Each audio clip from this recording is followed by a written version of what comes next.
Wonderful. Yeah, I came when that. Oh, the British guy? Yeah. That was crazy. Okay. I think it's a great episode. Very cool. But if you're coming to this, then there's no way for you to do this. Yeah. Again, but if Right. there's no way for you to like, Yeah. you know, Yeah. Yeah. what you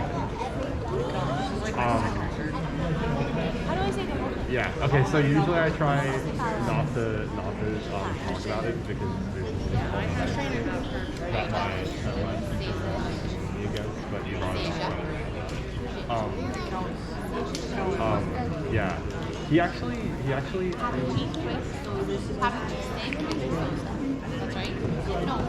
In the next talk that he did in the psychology class that Justin invited me to, he actually said like that he before doing that he was like no, he recommended. Which like actually so he actually got like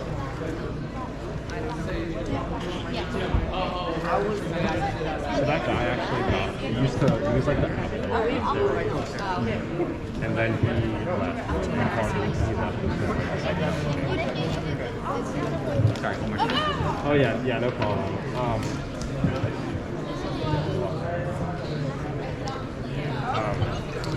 Yeah, he was the abbot of a monastery, and then he left. And part of the reason he left was because he was like doing something. Yeah, it was like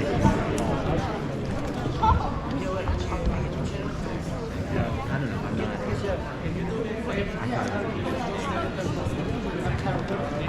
he's very controversial. He's actually controversial for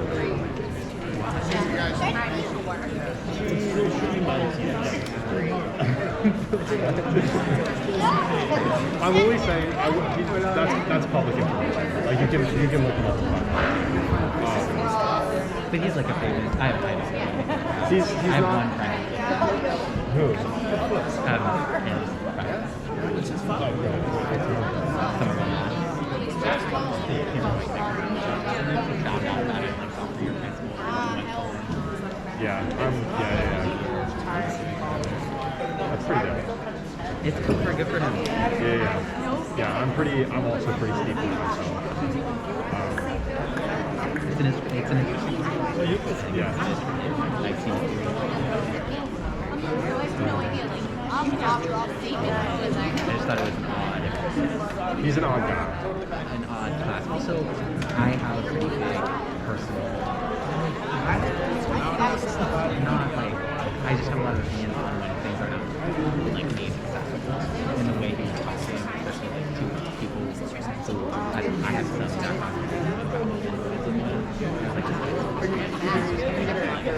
like on and on. Yeah, it's Not super. Yeah, no, I But that might, you know, I that's totally something. agree with you. He was definitely, yeah. I mean, it's the type of thing where like, if you get it, you get it. Yeah. If you don't, like, they might as well be speaking another language. That's right. Which is like, it's not, you get kind of drawn, almost kind of elitist. Yeah, that's what, If you don't do it the right way. Anyway, are you a psych major? No, I'm a surgeon. Okay. So it's like, it's not open. Right. I don't. So that's would be my only, like, it doesn't help that, Justin just, like, shits on cycles sometimes. Have his classes. Did you take Oh yeah. I'm his advisee. And So if my intro to my first psych class was just like, here's like some coaching psychology, and I'm like, oh, okay, well that's like it's yeah. Well, Justin's on parental leave now. yeah. He had a daughter. Yeah, Yeah. He was also like, I was in his research lab for like 3 semesters. he seems like a great guy. Oh, he's like totally changed my life. He's totally changed my life.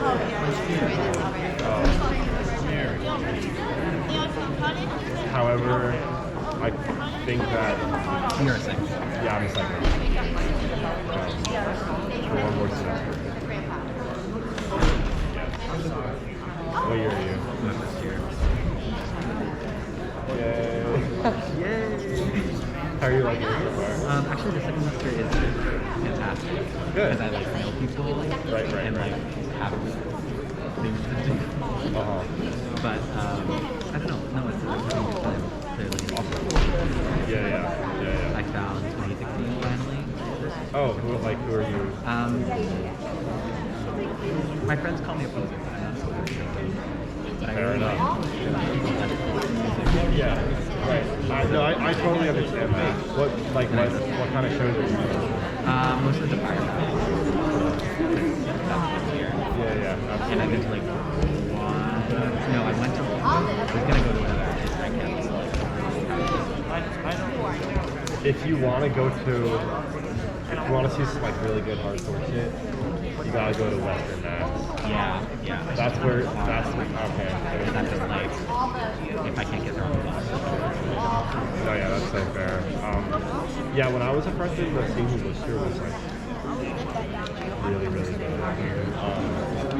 It's a good scene. I mean, I hate to be but like Boston You'd be is surprised. Yeah, I know. Some people are actually really good at that. No, but like I'm from Boston. Okay. And so it's like I grew up in Boston, so it's like Awesome. nothing is gonna compare to that. Like, it's just, Were you into like the hardcore scene out there at all? not so hardcore. I mean, Boston hardcore is really Boston hardcore is scary. I don't so love scary. So much. Yeah. I don't love that show is way too much. Yeah. And so I tend to, but there's a really big like benefit in so Do you know Film and Gender? I love filming that. I just went to Oh, really? I love filming that.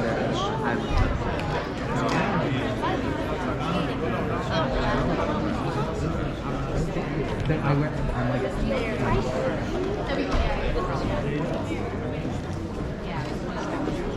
They're mine. I need a second pair.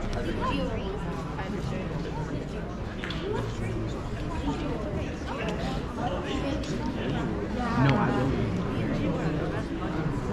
Until there's nothing. But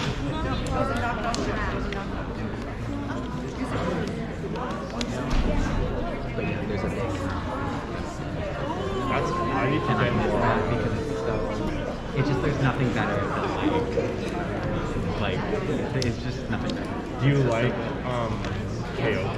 They're like Yeah. just because it's like I followed them because there's a big thing in Boston like it's like I don't know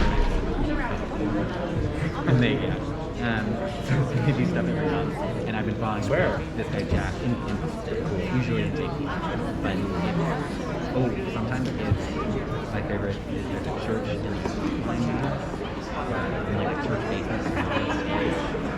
Oh wow. I'll have to try it out. The Brookline one's not. Really? No. What if you have a car? If you have a car, yeah. Yeah, okay, yeah. No, yeah. I'm like, no, again,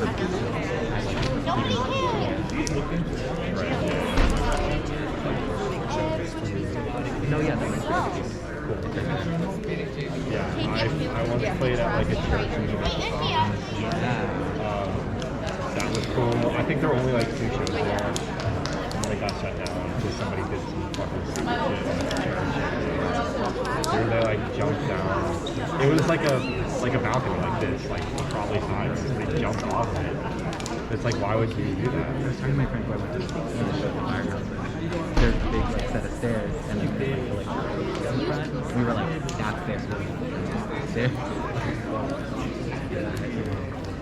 Effective.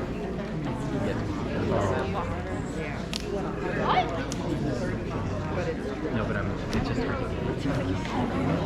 Word. Well, I am interested in going to this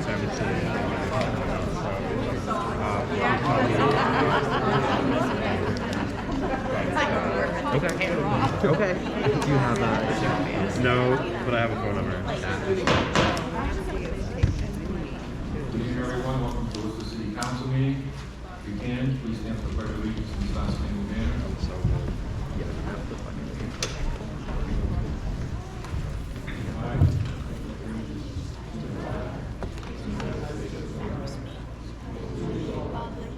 Which stands, one nation, under God, indivisible, with liberty and justice for all.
Dr. Berger? Here. Dr. Florio? Here. Dr. Here. Here. Dr. King? Here. Dr. Carlson? Dr. Leah? Dr. Ida? Here. Dr. Silva? Here. Dr. Russell? Here. Dr. Tooby? Here. Mayor Payne? Here. For the name, we have a recognition to have over here for, we have here with us tonight, we have the name and snowplow contest, the Worcester Public Schools, and, want to welcome everybody here in the front. I'm going to read the proclamation. Whereas the dedicated staff of Department of Public Works and Parks provide a valuable service in keeping our roads clear of snow and safe for access throughout the winter season, often in extreme weather. Whereas the City of Worcester's Name a Snowplow contest sought to enhance the visibility of its snowplow fleet.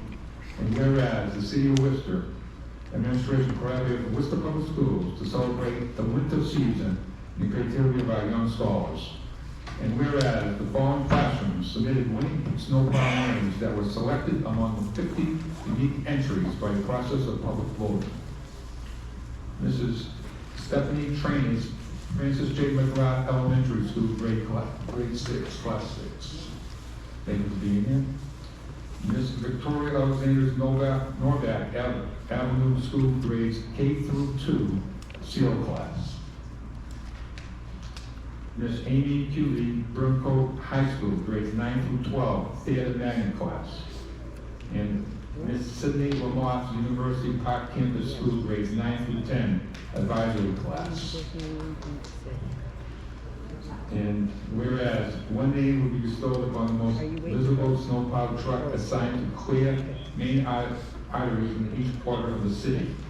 Now therefore, I, Mayor Joseph M. Petty, the City of Worcester, do hereby proclaim the naming of the 4 City of Worcester snowplow trucks as Scoop Dog, Sweetwood Nat, Snowmore, Mr. Ice Guy,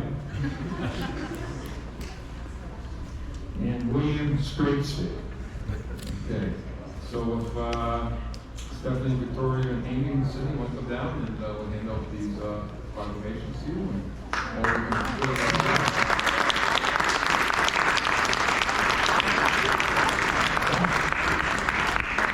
I hope everybody can watch it, right?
Mayor Jeremy consistently discrimination. Through the chair to the council, do minutes are not finalized. These are the January 7th. I'm sorry, through the chair to the council, I think these are the January 7th minutes. These are not the January 1st. They were approved tonight. We're putting the minutes from the previous council. From the January 7th meeting. For the January I'm 7th sorry. meeting. I'm sorry, through the chair to the council, tonight we're approving the January 7th meeting minutes. The January 14th have not been presented to the body or even the next meeting. If you want to make that motion for me to clarify that, we're going to do so. The one we're approving tonight is January 7th. Can I make that motion then to clarify the Yes, specific we're going to do that. Okay, we'll open for you. Okay, public participation, a person may speak for no more than 2 minutes on any item appearing on the agenda.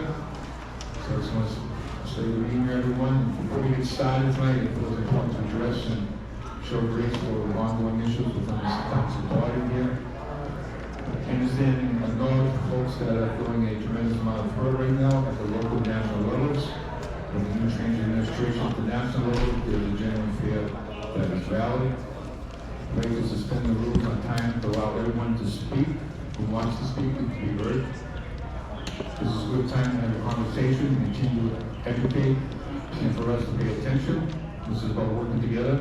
I'd like to ask everyone to address the chair when you speak, and be respectful and constructive, and then welcome all your ideas. What's your name, city of residence? You know, 2 minutes. Thank you, Mr. Mayor. Fred Nathan Worcester. I'm going to actually take up an item here that I don't tend to say the whole night here. My item, number 8H. So, there are areas here in Worcester, and that where you have the walk sign, and at the same time, simultaneously, someone is allowed to take a right-hand turn because they have the green arrow. Now, I know this is a problem in this city and other cities, but we have counselors here who talk about public safety, people getting hit, people getting killed, accidents happen. Why are you allowed to take a right-hand turn at the same time that someone has a walk sign? A couple of counselors here have said Worcester is racist. Well, you know something? They might be right on one aspect. This problem of taking a right-hand turn against the walkers only exists on this side of Park Ave. It does not exist going forward on the other side of Park Ave. Now, people might say, hey, you know, is it a poor thing? Is it a rich thing? I don't know. I'll let the people think about that. And as for what everyone is here about on 10B, you know, obviously there are problems out there. I don't really know a lot about everything, but, and I hate to say this, but the president said there were 2 genders.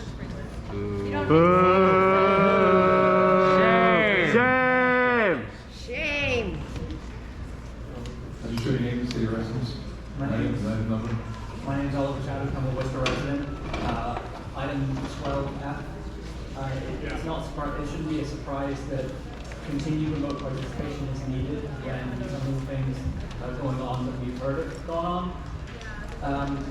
To be clear, I'm not talking about an accidental misgendering of a person. That happens. I mean, honestly, I've done it myself accidentally. But referring to another person or another counselor as it is outrageous and appalling behavior. It should not be tolerated. It should not. There should be an investigation. It shouldn't need an investigation. Any counselor here who has done that should resign. Thank you very much.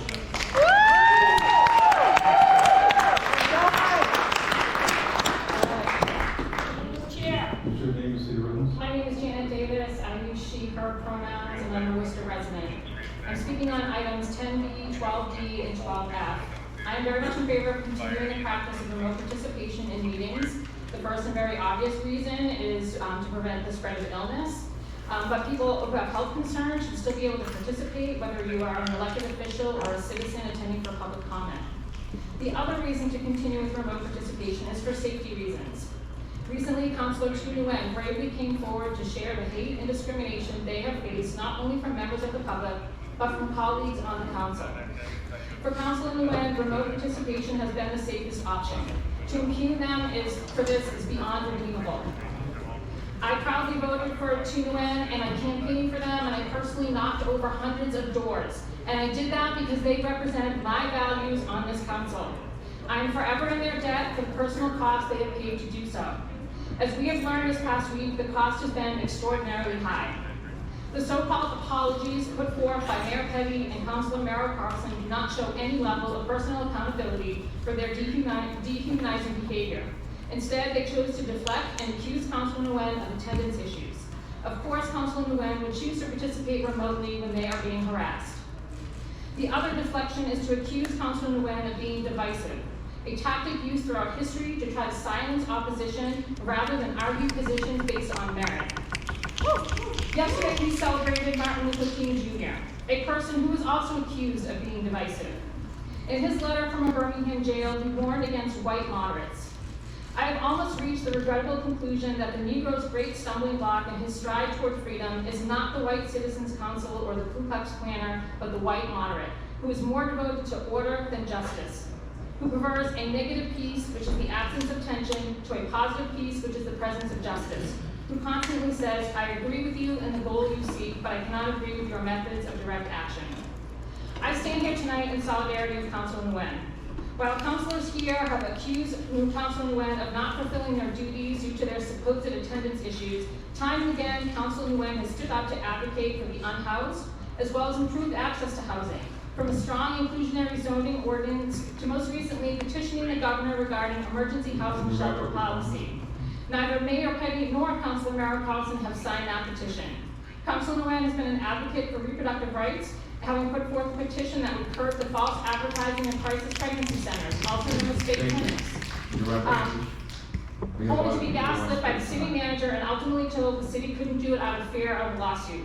So again, I stand proudly here with Councilor Chu Nguyen, and I encourage everybody else who is standing here in support of Nguyen to join me knocking doors to vote these people out.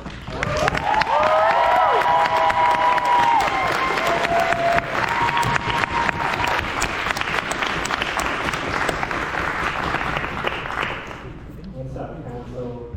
I'm Candy. This should name the All right, my apologies, Mr. Mayor. My name is Noah. I'm a resident in Worcester. My name is Noah. Items 12D and 12F. I'm speaking in support of items 12D and 12F filed by Councilor Chu Nguyen. A new administration was just sworn in yesterday, and that administration is one that most Democrats stated was likely to cause extensive harm. That administration wants existing, vulnerable people in office to feel threatened. That administration does not want there to be a professional process in which employees can file a complaint about their superiors.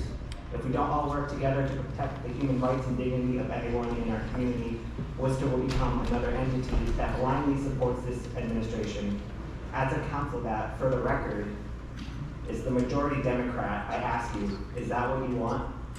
Because your actions and inactions would suggest that it is what you want. I have so much love for this city. It is my belief that love and hate are on the same spectrum. So even when we perceive one's actions as hateful, we're reminded that although it is coming from a place of fear and misunderstanding, it is also coming from a place of love. Council, I would like to know if you want your love to be fueled by fear and misunderstanding, or fueled by courage and acceptance. Thank you.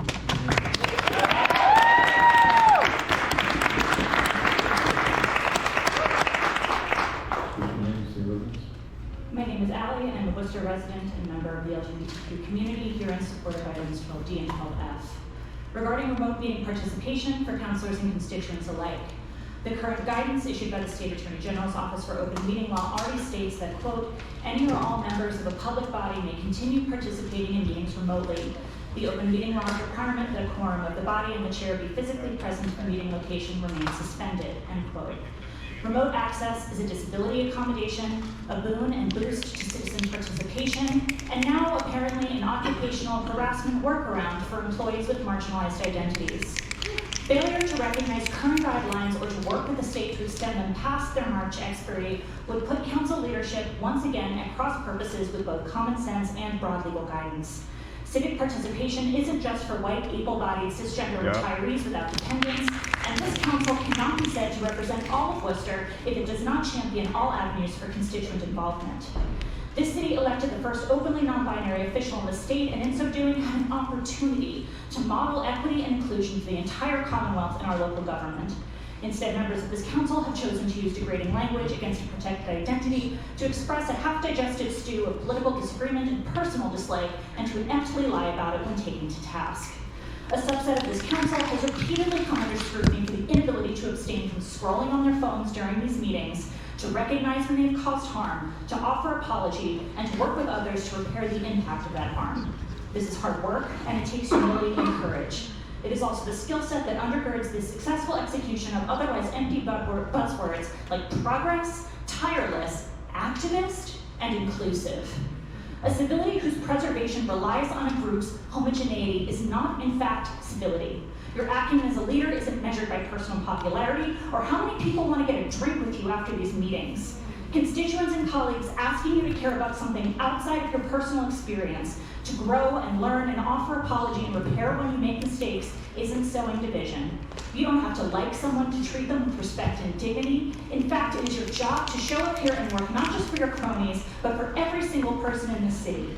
How are Worcester residents, LGBTQ and otherwise, to understand your performance when you can't even handle that responsibility towards the others elected to hold this role who are different from you?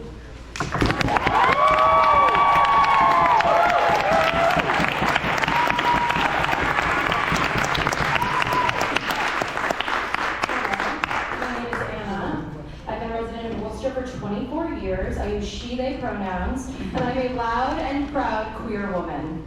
I'd like to speak today on item 12D in support of requiring the city clerk to provide council and the public a detailed report on how and to whom a city councilor and the public can file complaints about how city council meetings are run, and to use my platform here to echo Councilor DeYoung's complaints about the mayor chairing meetings with inconsistent ruling and them experiencing discrimination while attending in-person meetings here. Which, side note, I'm also in support of item 12F, an extension of the allowance of remote participation in meetings such as Zoom, because we live in the 21st century, and if you're whining about a conference call in the year of our Lord Chaperone 2025, you're okay? They need to be replaced. Anyway, City Council is meant to be acting in service to their constituents by enabling or allowing disrespect towards their fellow council members, or showing their true colors, and it's not a rainbow, it's not baby blue, white, and pink, it's Kelly green. It's the color of bile, because councilors dehumanizing one another isn't solving our city's housing crisis, or crime, or corruption, or anything else of importance. How are we supposed to trust you and feel safe with you as our elected leaders if you are not representing us? Let's focus on the real issues at hand instead of what's in each other's pants. Since you're meant to be acting in service to us, your constituents, and I have an acting degree, let me speak in theater terms. Y'all need to be open to 360-degree coaching, to hearing a note, writing it down, applying a new approach and being open to feedback, examining your delivery, apologizing when you make a mistake. That's my time. I'll thank you when I hear sincere apologies to Councilor Nguyen and see actionable change from my elected officials.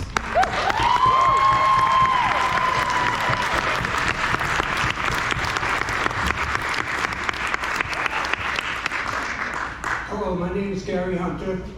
I'm in District 5, and I'm a proud gay father. I wasn't expecting to speak today, but I would like to bring up a few points. I've been coming to the meetings, and I've been watching and listening. And there's been lack of respect between the councilors, and also a lack of respect for people that come up and talk. I sit there and people are on their phones, and they're not listening to what people are saying. They're walking around. I think it's your job to listen to us constituents. We put you in your office, we need you to listen. Now, as far as what was said, I know I've worked in the public sector for a long time, and I know where I work, where the equality standards that they adhere to. if I was to say something that was said, I would be fired, or at least suspended. And I think that's your job to do this to people that would talk and call somebody an idiot. Thank you.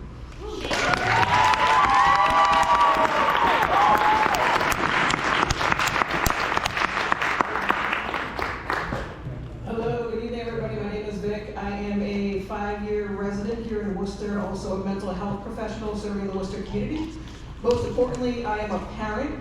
I am speaking on items 12D and 12F filed by Councilor Nguyen. I am speaking as a fellow non-binary individual who has experienced several hate crimes in the city of Worcester. I wanted to share 2 specifically to help everybody understand that this is a real problem and this is happening. To begin, the first one occurred at my son's elementary school as my wife and I were volunteering at his field day. We got to our car and noticed that my back window was smashed. No, my car was the only car with a Pride sticker. So my car was the only one that also was damaged. Additionally, today, which really is what motivated me to come in, I was trying to get an inspection sticker at the mobile gas station at 185 Park Ave. I was asking simple questions to the attendant and where do I put my keys? How can I help make this process easier for him? Instead, I was called a faggot after asking him these questions. And I seriously fear for the safety of my family, and I fear for the safety of my fellow members of the LGBTQ+ community here in Worcester. I am terrified for the next 4 years, and I really hope that you guys will take these things seriously. Thank you.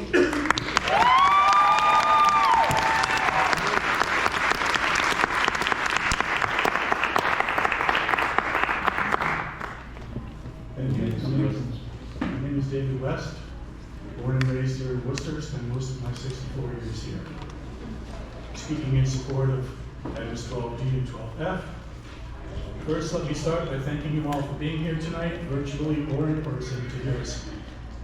I know you all care about the city and work hard to honor your vision of what you'd like this to be, so thank you. Excuse me. There's something about working so hard and still being criticized that makes us want to discredit the commentary, shut down the discussion. Don't we see it all around us? No willingness to listen, to entertain room for improvement, for fear that acknowledging harm, intentional or unintentional, will cast us out, leaving us discredited and shamed. But we all make mistakes. We're not always our better selves, and it's only in our acknowledgement of this, our willingness to listen and to hear, that we can start to be closer to who we aspire to be. It's through the messy that we start to feel clean, but we have to go through the messy. You have a chance here to truly listen, to stop defending, justifying, ignoring, and ask questions, apologize, and really mean. A chance to see the others around us as fellow humans, deserving of the same respect, courtesy, and treatment that we expect for ourselves. Not as them, but as part of us. But it's not all just talk about operating at a higher standard. Let's establish and practice that higher standard where we treat each other with dignity, regardless of race, ethnicity, religion, gender, or orientation. Seek out ways to understand what it is to walk in someone else's shoes. Because if the only people we care about are wearing the same shoes as us, then we're lying to ourselves and what we say we represent about Worcester. Thank you.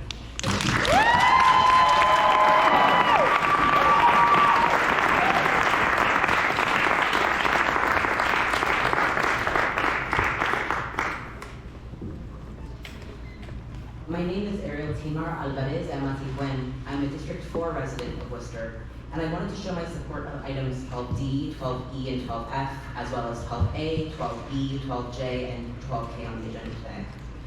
In regards to item 12D, Mr. Chairman, I'm a transmasculine Peruvian with he, they pronouns, and I have to say, watching everything happening in regards to City Councilor Nguyen has been so unprofessional that I'm embarrassed for our city.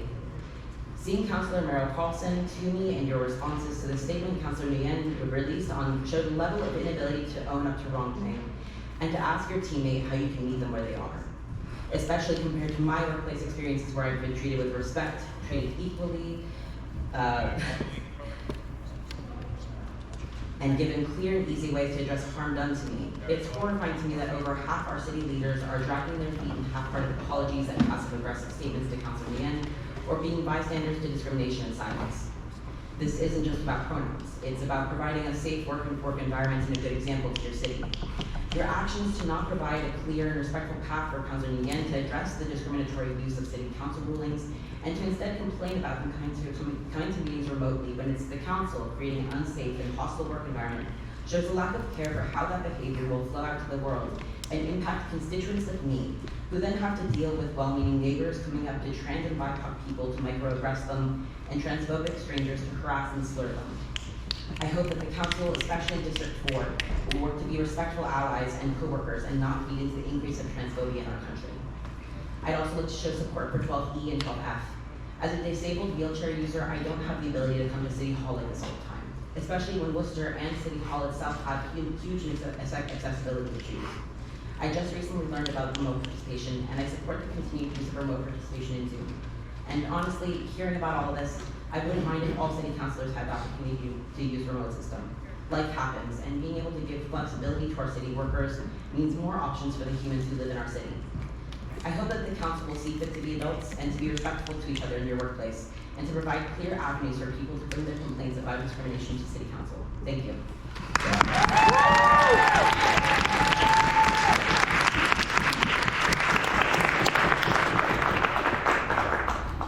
Hi, my name is Adrian Mejia, he, him. I am a Worcester resident. I also did not think I would have time to come here, so I didn't prepare much, so I'll keep it brief. I'm here to speak in support of items 12C, 12D, and 12F.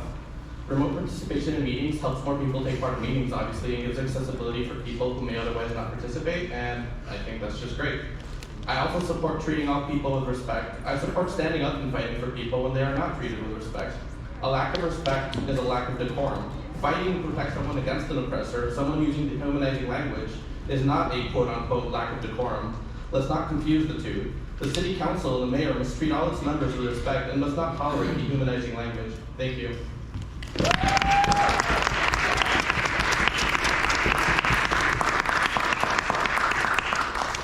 Danielle Killay, Worcester resident. I'm here today because I am speaking in support of items 12C through F in solidarity with Councilor Tung Nguyen and my community here that is seeking equity and justice for all.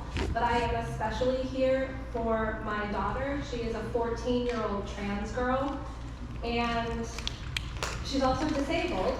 So we are one day into a federal administration that has outright stated they mean to eradicate queer people. That's my child, by the way. And we are afraid for our child's life. We're afraid for a lot of children's lives and adults. That's not an exaggeration. I give you a standing invitation to come to the support group that I helped found so that you can hear the desperation of every parent in that room that is afraid for their child here in Massachusetts. We need leaders. I don't see many before me today.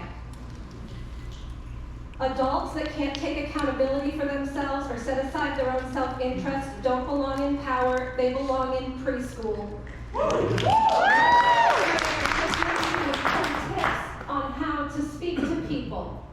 He never refers to another human being as it, and if he does misgender someone by accident, at 7 years old, he just simply apologizes and moves on. Claim to be Democrats, and I don't see you upholding the values of that party or their voters.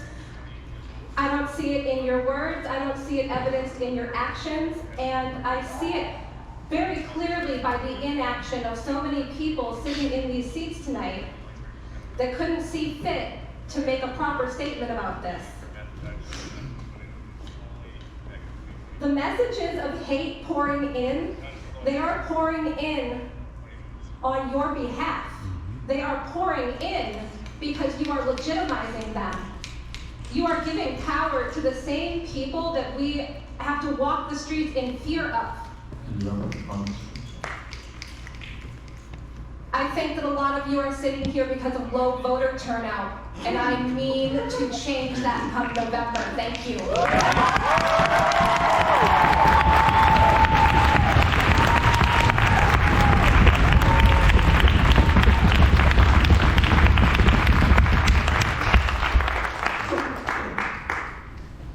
My name is Leticia Luo. I use she, they pronouns. I'm a resident of Worcester. I'm standing here in support of my friend, Councilor Tu Wen. I am supporting the Order 12D, Councilor Tu Wen, and 12F. I find it very hypocritical and contradictory that I can see the mayor at Pride Worcester and months before be at Piccolo's restaurant, where people who I assume to be firefighters and police officers were saying transphobic remarks, blackphobic remarks, talking about social justice warriors that they hate, wanting to get rid of woke folk, and the mayor being called over jovially to joke with these same people. I just assumed that they were first responders because of the jackets that they were wearing, but I may be wrong.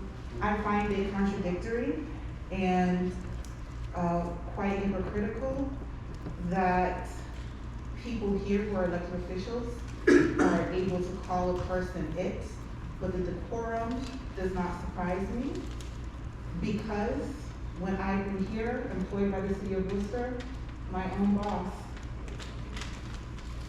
gave the double bird to Chief Sergeant and District Attorney Early as they walked out in front of me. I know that there are other people who work here. One was also a former boss as I was here at the city of Worcester, who never go into work but maybe once a month. We're division directors. And I know you know, Mr. City Manager, because my former boss brought me to your office to tell you this. That person is still employed here in Worcester. Again, I'm supporting my friend. I'm supporting all humans that are marginalized. And I'm asking you all to do your job. I'm sorry, I have to make it home.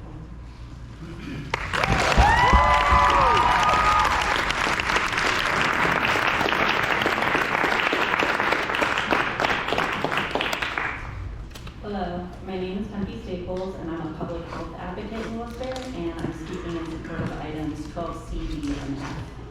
I want to remind everyone that Worcester has a community health improvement plan. The CHIP is supposed to act as a guiding framework for public health planning in our city, and does so by centering the voices and needs of people most impacted by systemic oppression and exploitation. One of the named strategies of this plan is to implement anti-bias trainings across the city, specifically as they pertain to anti-racism and LGBTQIA acceptance. It is extremely disappointing to know that while we try to advocate for public health framework and strategies that would support our queer, non-binary, and trans community, we have city councilors who would use dehumanizing language without shame against our only non-binary council member, Councilman Nguyen. According to the 2021 Youth Health Survey conducted by our own City Division of Public Health, students who identified as gay, lesbian, or bi reported nearly 3 times more than their heterosexual peers that they felt sad or hopeless.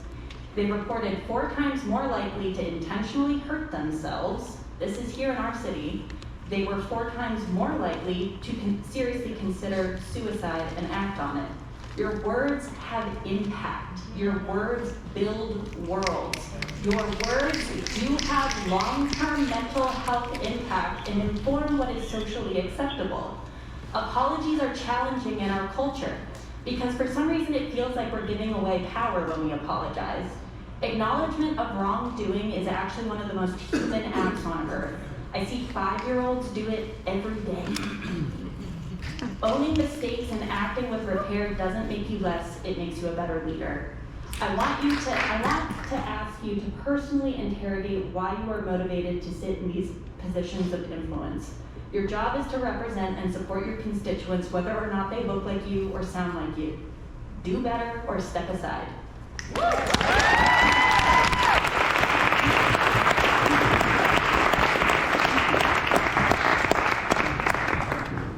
Good evening, everyone. My name is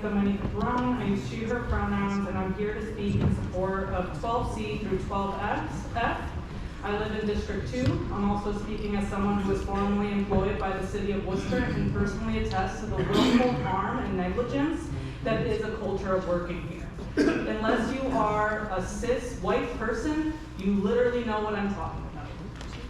Time and again, I've seen our Mayor Petty and our city councilors preach inclusivity and unity, as recently as yesterday during MLK Day, a commitment to ensure everyone in our city feels welcome and included. That divisiveness has no home in Worcester.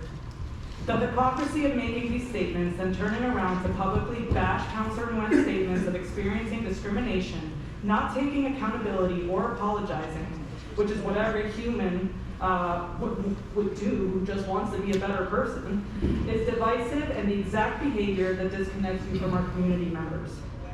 It's the exact behavior that makes people feel unsafe.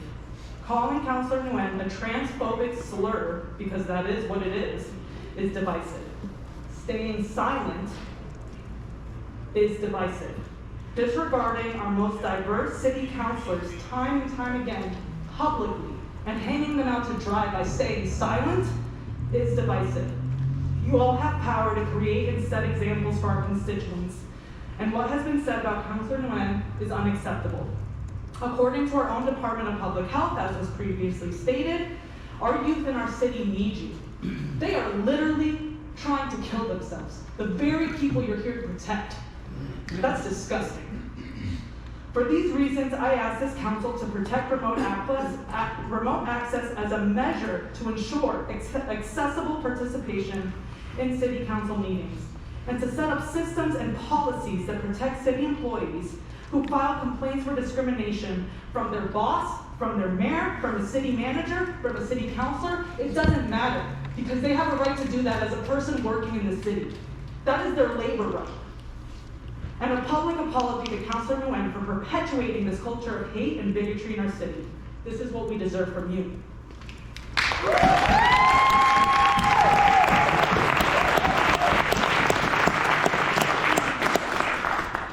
Good evening, my name is Noah Meister. I'm an attorney. I live in the city of Worcester. Specifically, I live in District 2. I'm here to speak in support of item 12D and item 12F, and I will keep my comments brief because of the topic that I'm speaking on. I know the rules will be enforced about how I speak tonight publicly. On 12F, I think that it's silly to engage in this as if there's a realistic reason why we're talking about remote participation. It's obviously just clearly a personal attack on Councilor Nguyen, which I find offensive. It's not really a direct policy. I think a lot of people have spoken already about how discriminatory it is, how it makes it difficult for people of different backgrounds to access these meetings. I'll also point out that recently we had a contentious city council meeting about the Worcester Police Department, where dozens, if not hundreds, of active police officers came here and clearly attempted to intimidate the public from commenting on the meeting. And I think that if we want to avoid employees of the city doing things like that in the future, we should encourage different ways of participating in the meeting, not make it more difficult. And then secondly, on the 12D. As somebody who lives in District 2, I find it really disturbing that this type of language would be tolerated at City Hall. I would feel uncomfortable telling somebody who lives in the city to go to my city councilor if they were having issues about discrimination for anything, because of the way that this entire body has handled the situation, not just my own councilor. Although I do find their comments not only offensive, but I think that they rise to the level of creating a hostile work environment for people who work here. In my time living in Worcester, I've seen a lot of people come here and ask the city council to do things out of empathy because it's the right thing to do to care about other people who live in the city. I don't have a ton of faith in that at this point, but I would hope that you at least take seriously the fact that you're creating liability for us. The city spends tens, if not hundreds of thousands of dollars every year settling lawsuits with police department employees who commit crimes against people who are in the city, and I don't think we need to start spending money on doing that for LGBTQ discrimination or other forms of discrimination. So I hope the city takes these issues seriously and that they issue Councilor Nguyen the apology they deserve.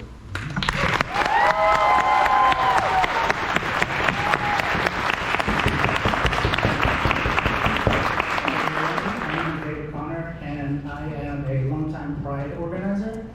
I'm here in support of 12F and 12D. And I just kind of want to share my experience, what it has been like to be a Pride organizer in Worcester.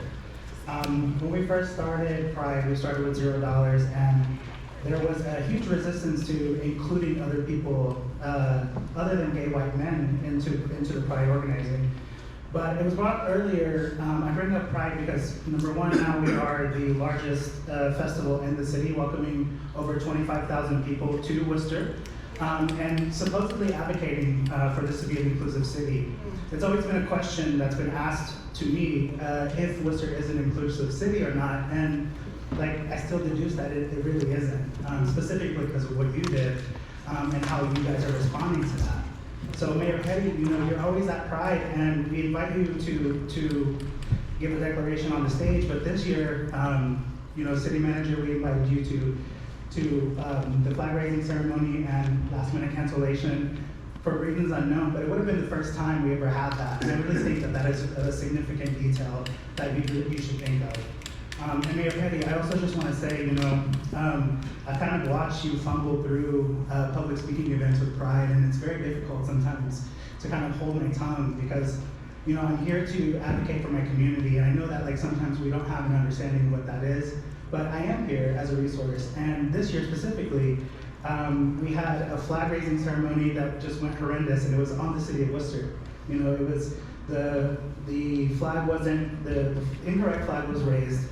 Mayor Petty, you stood in front of everyone and gloated about how it was such an inclusive city, yet you were standing in front of the wrong flag and you had no idea. So half the crowd there was laughing at what was happening while I'm trying to do the damage control of this. And I just need to point it out to you because I feel like sometimes it just, you don't get it. And Councilor, you absolutely do not get it. Your response only is to, you guys represent the white martyr that MLK was talking about.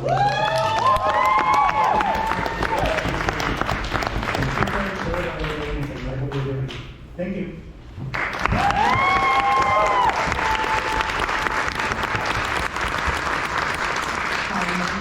My name is Sue Mailman, Worcester resident, she, her, and member of the school committee. I'd like to make comments related to remote participation, decorum, and discrimination. Perhaps the only good thing to come of COVID was expanded community participation, in person or remote. Recently, some have put forth the idea that it's not good and we should go back to the old days. I strongly disagree. I think community has found its voice and that the public participation promotes transparency and engagement, and that if public officials can attend a meeting while on a trip or mildly sick, then all the better. Councilor Nguyen had very specific reasons for much of their remote participation, and they made serious allegations public. Worcester was proud 3 years ago at the inauguration of several firsts, including Councilor Nguyen. Yet when Councilor Nguyen spoke up, and let's just really imagine how hard that would have been.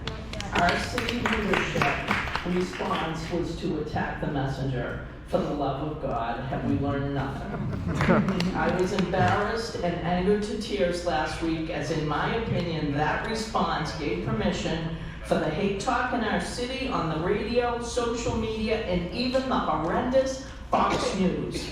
In our region, allies were asking, what's going on in Worcester? Where is their pride and protection for Councilor Nguyen? Our students and families are watching. Some of them are here tonight. We've shown with our new superintendent that we can be a welcoming school system. I know we mean it over there, but our city leaders must mean it as well. It will take our leaders and all our residents to join together to protect all people, especially those most targeted in this presidential election, the trans and migrant communities. We cannot be silent. We can show our students by example that we are not afraid. Lastly, thankfully, and conversely, the love that has been shown to Councilor Nguyen tonight is palpable. And hopefully that love will carry the day and be present when we discuss decorum and put in place non-discriminatory practices in your meetings. And a charter change initiative might be a good idea too. Yeah.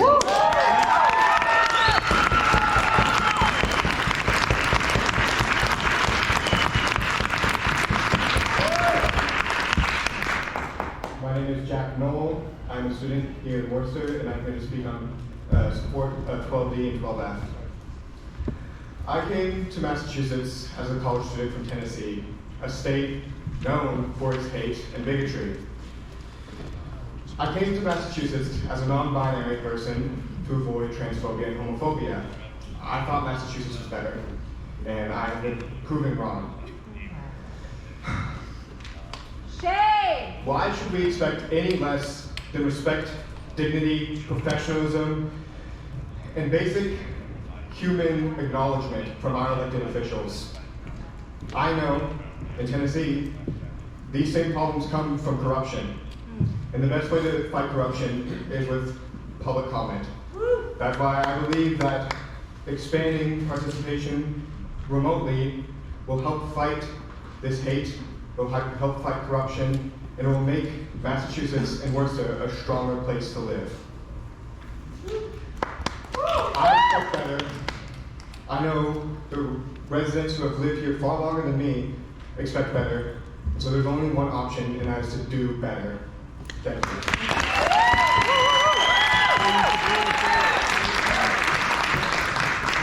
Good evening, everybody. My name is Joshua Croak. I use they, them pronouns, and I am a resident of District 2 in Worcester. I want to echo many of the claims and requests that folks are making tonight, and I had prepared something to say, but this day has been very personal, so I'm going to just speak on that experience. We heard from Worcester Public School graduates who are now attending colleges in our community. We've heard from parents, we've heard from counselors. I run an organization that specifically supports queer and trans people in this community, and I don't know if every one of you has had to sit down and talk to a parent who is concerned about their child losing their life to suicide because we've created environments that do not support them. And to see an elected body of representatives be silent on these issues is shameful. The queer community is all too familiar with the phrase silence equals death, and we have kids who are dying in our schools because of the lack of inclusive leadership that is represented on this elected body. I would implore people to really look at what inclusive leadership practice looks like, and as someone who does this work in community, I have a couple recommendations related to items 12C through F on the agenda. The city needs to implement mandatory, ongoing cultural competency, anti-bias, anti-racism, LGBTQ+ informed, disability justice informed training. And every single one of you, the moment a counselor makes an accusation of transphobia and discrimination, especially with dehumanizing, transphobic, racist language, the only response that us as community members should see from you is we are looking into this, we are going to conduct an investigation, and this is what we are going to do to hold ourselves and our colleagues accountable for the future of building an inclusive body as elected officials. There should be a clear code of conduct that is enforced, and discriminating, dehumanizing language should have actionable consequences, and people should be held accountable.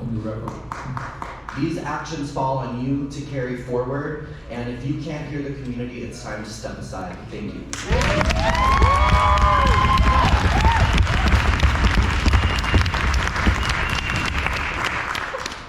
Hello, my name is Ronan Palmer. My pronouns are they, it, and I am a medical student working in and living in Worcester, and I'm proudly transgender. I'm here today to talk on the importance of non-discrimination and remote voting.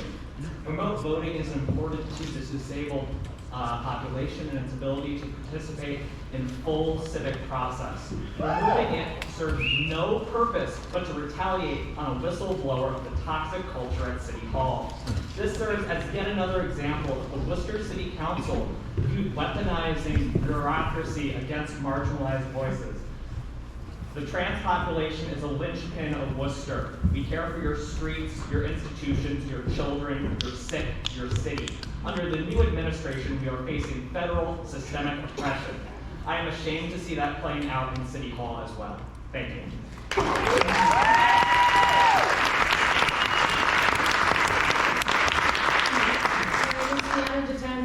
I'm speaking on item 12D, E, F. We should treat others the way we want to be treated. I mean, this is not like rocket science, this is common sense. Everybody should know that you don't talk about people like that. Also, 12D, Christian, 12C, the item about the decorum, you should, I'm at a loss for words really, I'm sorry, but it should be common sense. We should treat others the way we want to be treated, and nobody should have to feel scared to come into the place that they've been elected to represent people. Not only for people that don't feel safe to come in, but for working people, for mothers, for people that are disabled, for all these people that have different reasons that they can't come in. Honestly, our city is 200,000 people big. Do you want 200,000 people to show up here? Because you don't have enough space. So I suggest you let not only everybody zoom in, but the people that are working here should be allowed to zoom in too. Thank you. I'll stop there.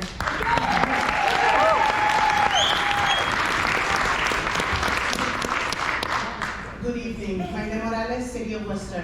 Today I stand before you as a representative of Somos de Ambiente. Hate and transphobia shouldn't have a home in Worcester. The City of Worcester prides itself on being a welcoming city to all of its occupants. Yet time and time again, reality shows us that Worcester is only welcoming to a select few of its occupants. A clear and disheartening example of this is the hateful, discriminatory, and transphobic comments Councilmember Tu Nguyen has had to endure while in office.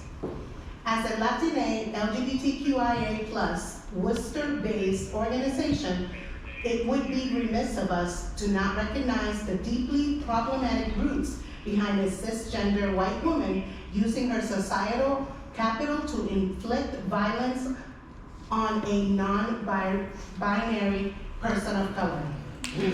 This is further illustrated by Councilor Mara Carlson's response to the allegations of shifting blame onto Councilor Nguyen and suggesting that it is their job to educate their aggressors on the matter rather than expecting their peers to take it upon themselves to deconstruct their problematic and discriminatory biases. This serves as a way for those in power to continue in their hurtful ways while further oppressing minorities, with the burden of deconstructing a system that we didn't create without the opportunity for us to truly be free. How can the City Council claim allyship when they refuse to actively act against discrimination? True allyship comes when the individuals in power speak up against these oppressive systems and create a safe and welcoming space for all marginalized communities. How can we as constituents feel seen, heard, and most importantly, safe when council members can't extend the basic human decency of respecting Councilor Nguyen's identity? The City of Worcester needs to do better for all of its constituents, not just those that fall in the box that is deemed acceptable by the oppressive systems. Yes, sir. In our current political climate, being ourselves is considered a crime by many, and to have our city fail to flat out reject the notion that diversity is something to fear and attack is a failure to us and to the base of the campaign that Worcester welcomes all. We ask that you support the motions Councilor Nguyen is proposing at the next Worcester Council meeting, items 12D and F of the council meeting agenda. Thank you. And you should all expect our statement to be in your mailboxes. We have also included some Can you wrap up, tools for you so you can learn more. I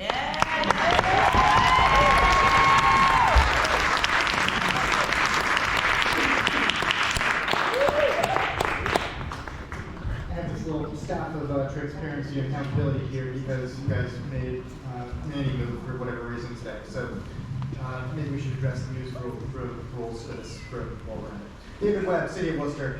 He shouldn't be welcome here. The person before me is right, it shouldn't. But if, as my district representative, Councilor Merrill Carlson, has made abundantly clear, it's totally welcome here. It's practically encouraged by our chair.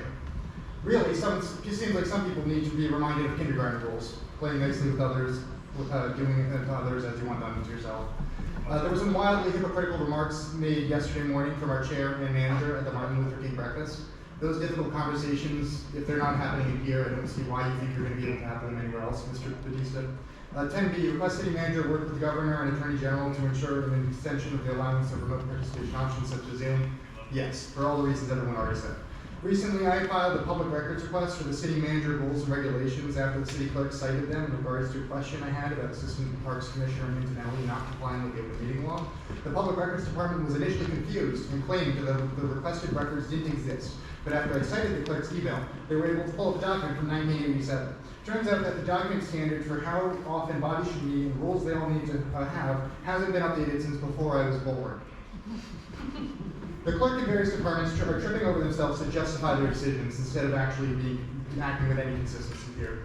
Councilor Florio may have been here physically, but they haven't said anything other than vote in the past half year or so. So if we're going to complain about people phoning it in, let's make it about them instead of Councilor Witt, who has been advocating tirelessly for many different communities. 8J, request City Manager collaborate with the Chief of Police to commit to the 30/30 initiative. At a glance, that looks like a great start and a good step in the right direction. 935D, Massachusetts Executive Office of Public Safety and Security and the Violence Against Women Act. It's a grant. Yes, let's give more money to the YWCA.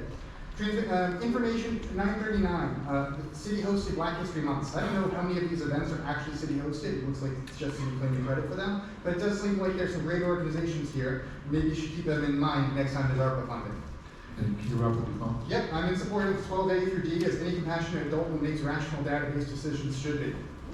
It's shameful that so many of you can't take responsibility. It's shameful that our leaders can't think about people outside their own demographics and can't be bothered to care. Through the chair, to this entire half of the room, you should be ashamed Can you of direct your yourselves. comments like me, please? For demanding, through the chair, that half of the room should be absolutely ashamed of themselves for demanding complacency instead of developing compassion.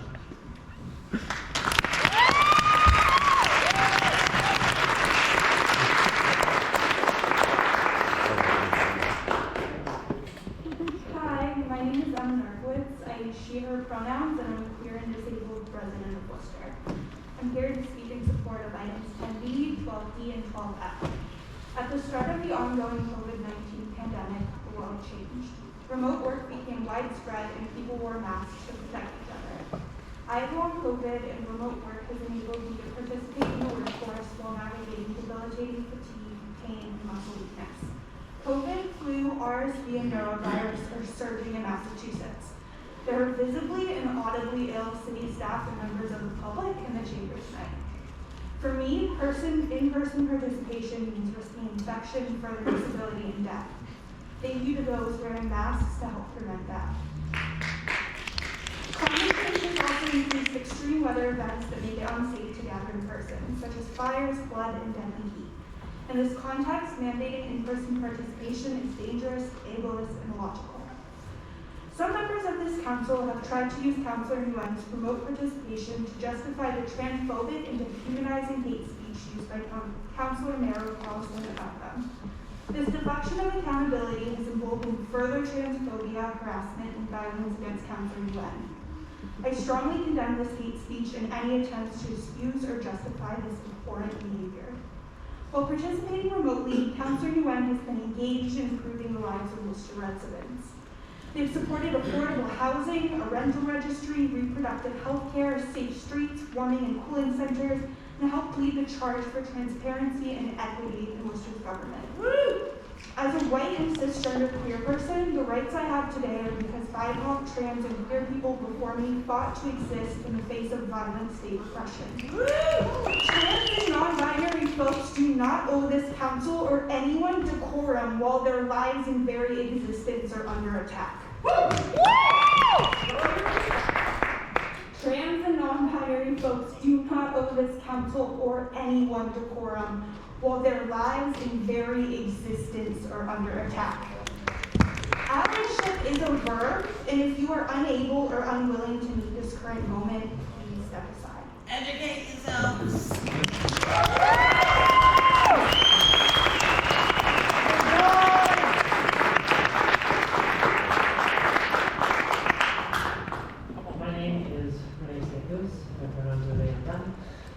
proudly and openly transgender and non-binary. I am a proud District 4 voter in the city of Worcester. If I sound nervous or unprepared to speak here today, that's because I wasn't sure if I could bring myself to. I wasn't sure if I could bring myself to enter my name into the record, given the attention that this is receiving from national news sources.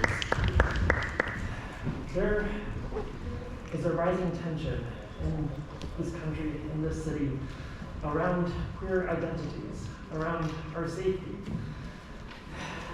And when certain members of this council release statements about... You got it. Thank you. Apologies. No, you're good. You got it. I'm here to speak on issue 12F about the council's weaponization of using remote attendance to target a non-binary council member. This non-binary council member revealed that other council members have referred to them as it in private. One of these council members who referred to that non-binary council member as it in private released a statement in which she said, "I acknowledge that it was a challenging and emotional week where difficult conversations took place. These claims, however, misrepresent my character, my record, and values I have consistently upheld. It is deeply troubling that Councilor Nguyen has chosen to distort the narrative and weaponize these accusations for political purposes." Shame! This statement deflects responsibility and reads not as it didn't happen and I wouldn't condone it happening. This statement to me reads as if it was happening, I had a tough week. Can you blame me? And that is not acceptable behavior from a city councilor. The city council has such a voice, such a platform for the residents of Worcester. It is your responsibility to act as role models for what is and is not acceptable behavior in this city. I feel less safe on the streets, feeling that the city council does not have my back, feeling that the city council finds this behavior acceptable. To the councilors who stand with Councilor Nguyen, thank you. Thank you for your support, thank you for your voices, thank you for everything that you are doing. And for the councilors who do not, who defend, who deflect from this, shame. Shame!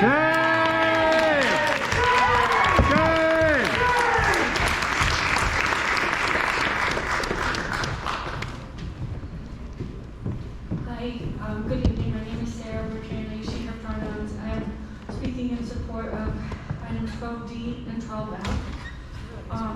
I absolutely support remote participation both for counselors and for the public. By design, this space is not inclusive or accessible. Very simply, we don't all fit, and it's designed for minimal public participation. And as it has been mentioned before, this has been used as a space for intimidation, is awash in the legacy of white supremacy and exclusion. And the option of remote participation is just one small way of a step away from a legacy of ableism and preconceived notion of who is allowed to hold power and who is allowed to hold and who is allowed to speak their truth to power. And it's clear that there's also a measure of safety and protection when this space fails to provide it. I stand in solidarity with Councilor Nguyen. I also support that and advocate that we need systems of accountability that include clear and consistent ways to hold folks in power accountable. And now as we are entering this new era at the federal level, it's not an option to be silent. We need to speak up and strongly defend each other and those most vulnerable in our community. Thank you.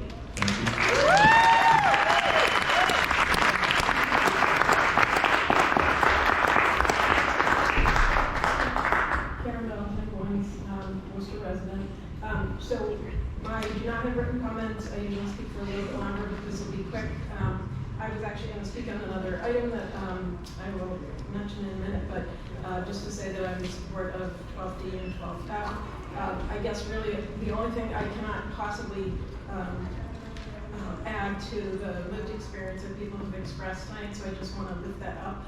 And the part that has been sticking with me the whole evening is just the reaction to someone saying that they don't feel safe, and in addition to the dehumanizing language. So I will just also add that the other item that I wanted to speak about is 911A, which is about the Mobility Action Plan. And just to make the point that this has been a long time coming. I'm very proud of the city. I've been on the several working groups that were involved with it. And I really, not just encourage counselors, if you have not read it already, as a resident and an activist, I expect you to read it. This is really about a change in the way we do things, and I think this, in a way, relates to the first items I spoke about, which is that things do need to change. Just because we've done something for 10 or 20 or 45 years doesn't make it what we should do right now.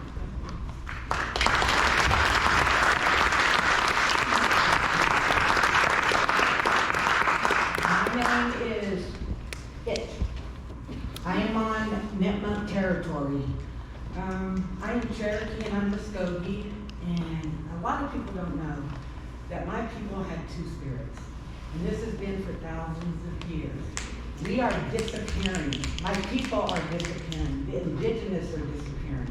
And what you're doing to two is genocide, because you're trying to take their identity away, like you did my people, like the colonists did my people. So why Gen X is kicking on a millennial? You sit there and you complain that these millennials aren't doing anything, but someone's stepping up. So why are you want to call us it? I mean, you want to call to it? You got to call us all that. We are tired.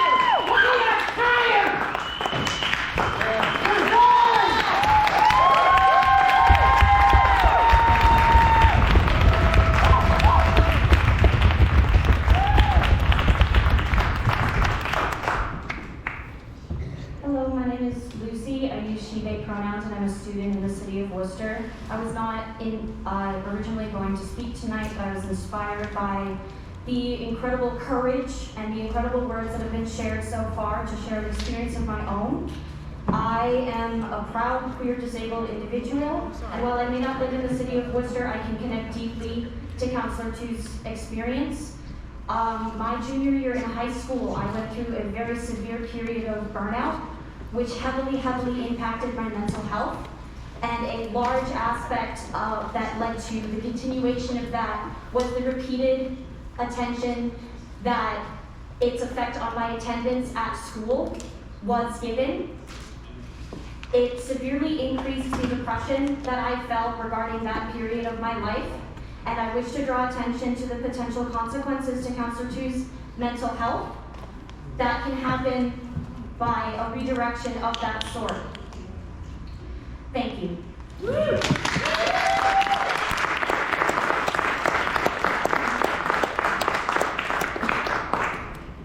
Wow. My name is Grace Ross, 10 Oxford Street, Worcester. And I cannot touch the eloquence of those who have spoken. I'm going to use my short time to discuss item 12A, and to remind all of us that in this time period, our willingness to grow and change and build towards the constitutional democracy where we're all equal is something I assume all of us are going to be even more passionate about in the coming 4 years. I just wanted to report that we did finally finish the report on Constable Trapasso, and I have copies for all of you. I can also email it to everybody as you wish. But I needed to speak because it was quite clear after some of you spoke so eloquently last week that the city manager in response had promised a meeting with Chief Saucier to address the violations that we have plenty of evidence of that Constable Trapasso has engaged in. To our dismay, when I called on Thursday to expedite that meeting because he has indeed served another person without his Police Reform Act training to physically remove somebody with an eviction notice, that he's removing them. The old licenses, although we've never gotten a copy of his, said that you don't get police powers with a constable license. Very straightforward, you don't. But he's apparently about to go tomorrow and violate that civil and criminal statute. So we asked for a meeting, and I was sent an email telling me that we are not getting a meeting. There will be no meeting. Why? Because apparently Chief Saucier went to look for a criminal charge against Trapasso. That's not the standard. The standard is he of good character? I have several emails over the years with Chief Sargent. He always stepped in to handle situations. So we didn't necessarily go the route of charging somebody with criminal action, because he would step in and say, look, you can't do that on your constable license. Even if they weren't a constable in Worcester, he would reach through the chief who had licensed that constable to get that help handled.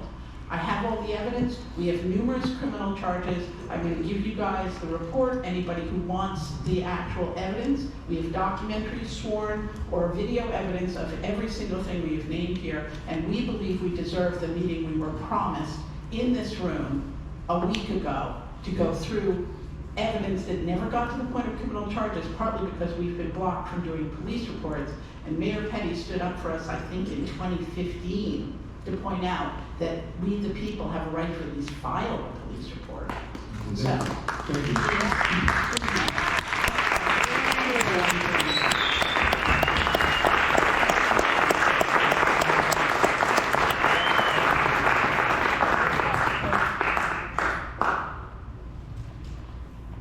Hello, my name's Evelyn. I'm a Worcester District 2 resident, unfortunately.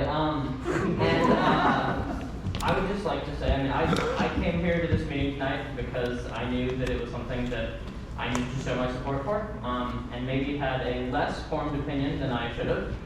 But throughout this whole thing, and reading just this week and last week's minutes, frankly, there's a clear picture of something just really shameful happening in this chamber, and it's really sad for me to see as a Worcester resident and someone who would like to stay in Worcester for a long time potentially, and finds it difficult to justify doing so.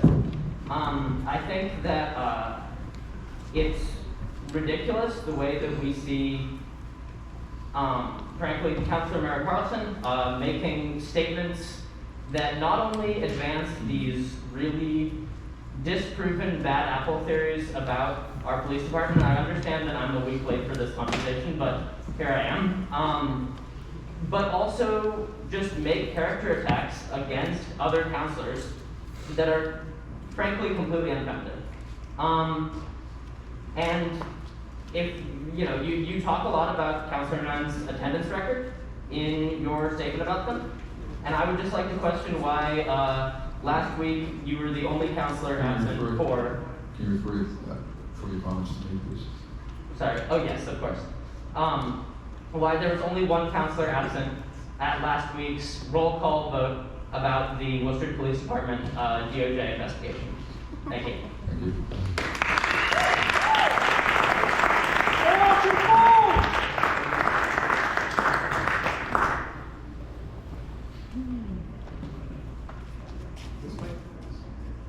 Is this one? All right, thank you. Who's your name and city residence? I'm Marcus Palumbo. I'm currently a junior here at Clark University, and I'm speaking today regarding item 10B. I wanted to come here today because I wanted to stand against the transphobic attacks on Councilor Nguyen they've been subject to. Now, I'm a straight cis guy, but this matters to me because so many people I know and love are trans, and I just felt compelled to speak today because I wanted to speak out against the dehumanizing language and rhetoric that Councilor Nguyen has been subject to. Obviously, no one is trying to crack down on accidentally using the wrong pronouns and correcting it. That's not what this is about. This is about intentionally using wrong pronouns, using the language "it," which is incredibly dehumanizing. And I just have to emphasize that this is not, what is being asked is not difficult. It's not a lot that's being asked for. You're just simply asking to be recognized the way that the person wants to be recognized. And I just, for the life of me, can't understand why this is so difficult, because in my mind it really doesn't need to be. It's just kind of basic decency. Thank you.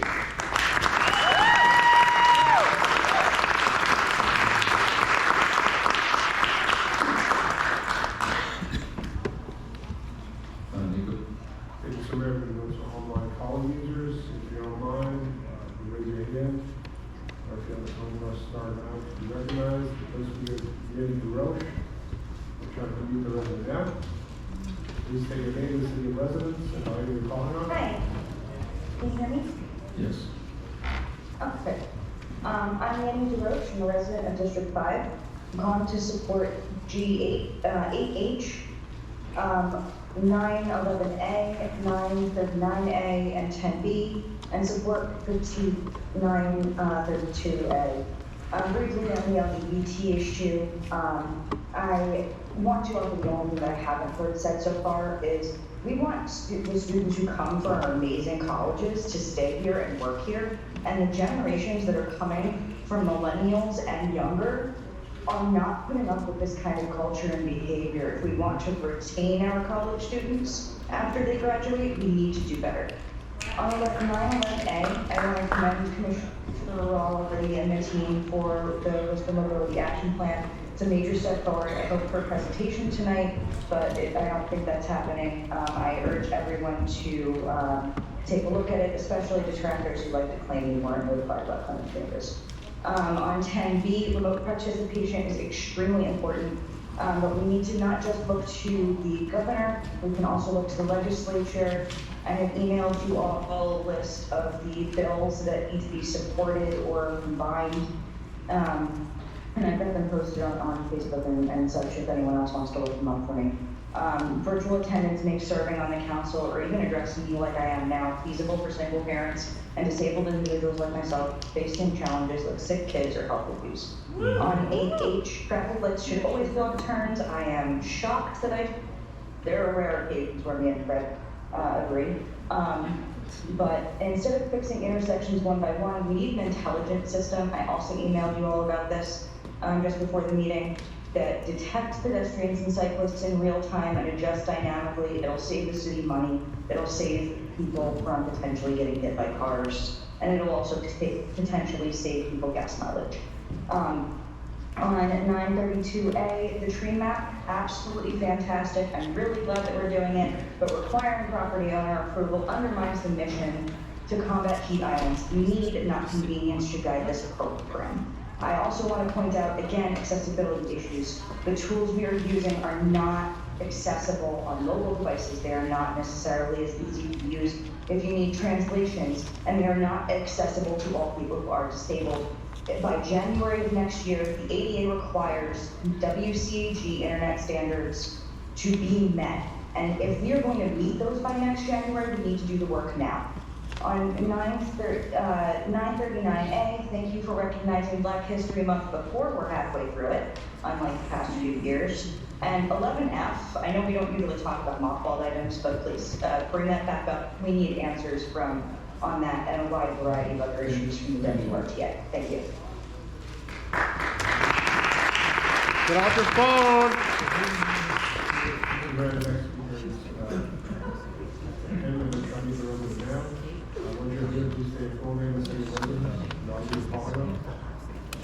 Hello, so my name is Hind, and I go to Worcester State University, and I'm calling on pretty much what everyone else is here to talk about today. So first I want to, thank everybody for just, showing up and saying what they had to say. It's really inspiring. So first, with 12D, I want to speak on that first. I just wanted to say that it must be really hard for Councilor Nguyen and some other councilors who have to work with colleagues who dehumanize them, don't believe in their experiences. I know there was one councilor who told another councilor that she didn't believe in her refugee story, and then to just be called it while you're working, it's like this would not fly anywhere else in any other workplace. So I think that that level of hostility and just kind of hate speech is just not okay, and it prevents counselors from doing their jobs. And I also want to talk about 12F only because of what everybody else said. Like, there's a lot of people who are sick, they're recovering from surgery, they're disabled, they have really important obligations, and they can't afford to be stuck standing for hours, waiting for their turn to speak. So it's really just an accessibility issue. And I just wanted to say that, we could just be doing more as a city to help everyone feel safe at work.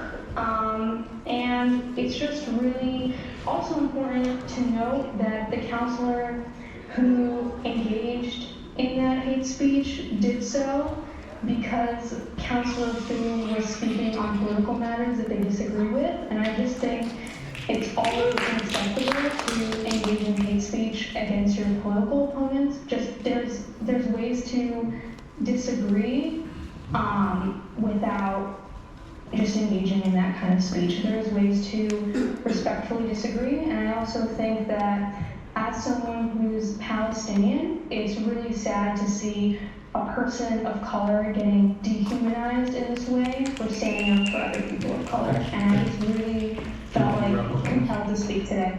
So yeah.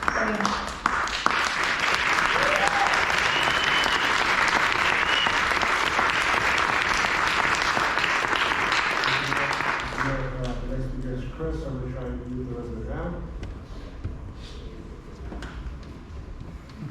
Please state your full name, city of residence, are you calling them? Yep, Chrissy Bates, and I'm active in the Worcester community. I'm here because I'm participating virtually because I really think that this is just nuts. This is Democrats versus Democrats.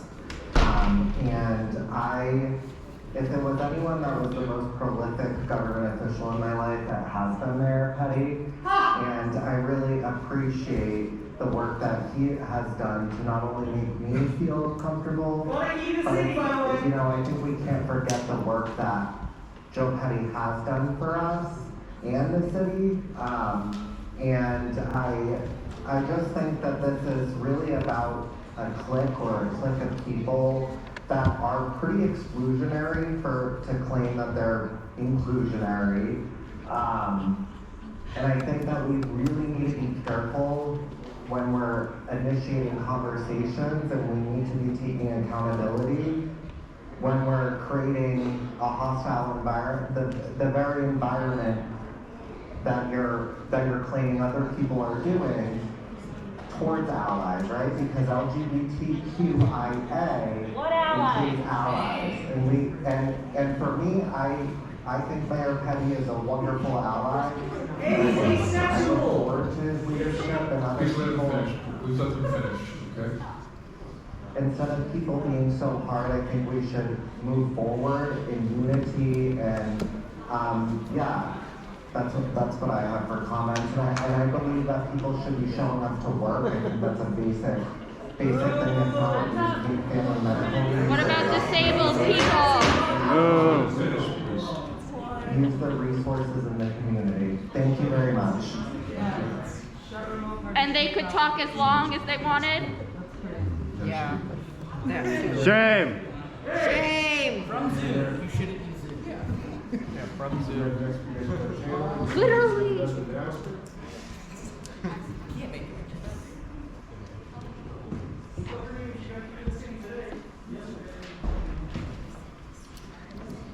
Greg, can you hear us? Hello, can you hear me? Yep. You say your name, city residence, and you go. Yes, my name is Fred Taylor. I'm a Worcester resident. I'm the president of the Worcester branch of the NAACP. I'm here tonight to speak in support on items 12C and F. As you can hear, I'm here remotely, and people who live in Worcester rely on remote meetings to listen and to be heard. The Worcester NAACP unequivocally condemns the division and hate festering within our city council. Every single elected official in this community was chosen to represent the people in the public service bound to serve all constituents, regardless of their voting preferences. We implore you to rise above the division. We implore you to have unwavering commitment to inclusivity. I'm speaking today because that is absent. Respect. We look at you as elected leaders. We need you to lead. We need you to lead the right way. Calling names and suppressing voices of your colleagues is not leadership. Worcester recently has been displayed all over the news, not in a way that anyone here should be proud of. Shame. Stop and think. Is this what you came to office to do? Is this helpful? This is an election year. Some elected officials are not running for office again. Not because the work is done. They are moving on because the environment is not good. There is absolutely no room for hate in Worcester, whether it stems from race, gender, sexual orientation, or economic status. Worcester thrives on its diversity, and our collective strength comes from our ability to work together towards a common vision. We demand that our leaders engage in constructive dialogue, actively promote understanding, and confront discrimination head-on, as some elected officials have. Let us be clear, we will not tolerate the behavior that undermines unity and respect among our community members. Together we stand firm in our community. Today we stand firm in our community to the city and hard-working people and support the compassion, equity, and justice for all in the city of Worcester. Again, we stand firm with this commitment. Thank you.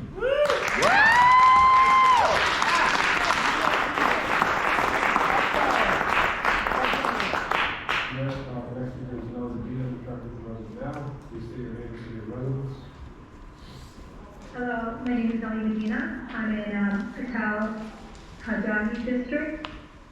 And I'm speaking first on 12C. I want to thank you, Vice Mayor King, for requesting this item. It's difficult witnessing the lack of decorum towards our elected officials, especially those we chose to represent us. I'm in favor of 12E and 12C. 12C and 12E. I was there earlier because my son had a long day and was tired. I was able to come home and still participate. This is an important part of the political and civic engagement process in the city. And if we do not allow this to continue, we are basically cutting off access to public participation. For those of us who work hard, have lives, we're not privileged enough to show up every time, but we still want to show up to support the community. 12D, I want to talk about council member Nguyen. So I know the council members who have been here the longest are aware of the breadth of contributions Councilor Nguyen has made to the city. In 2020, when COVID hit the city like a brick, Councilor Nguyen was out there feeding the community. I remember when Councilor Nguyen ran into 3-story buildings where in every apartment someone had COVID-19. They were risking their lives to serve the underserved and forgotten when the city didn't or couldn't intervene. When not one city council was anywhere to be seen, there was two. When Worcester doctors wore the same surgical masks for days, the Southeast Asian Coalition, led by Nguyen, provided thousands of masks to our city's doctors, again saving lives. No doubt that hundreds of families, many disabled, are alive today because of Councilor Nguyen. I never once heard them ask if they identify as a man or woman or discriminate against anyone for any reason. And today, knowing the unfair and bigoted treatment they receive from this council, I am saddened and dismayed. Councilor Nguyen deserves a key to the city and respect from their peers in other states. Sadly, certain members of this council couldn't see the opportunity in front of you to be an ally to the LGBTQ+ community, a community of which Councilor Nguyen belongs and is a leader. The contrast between their selfless actions and the council's treatment is stark, and it is a clear injustice. If you are not careful, this racism and homophobia will seep into the fabric of our society, because in the leadership, I plead with you to get some education and to learn some tolerance so you can lead the city in a way that's going to move us forward, not move us backward.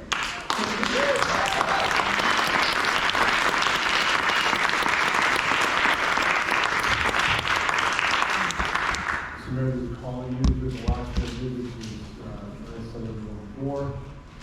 I need to call on you, please press 6 to be unmuted.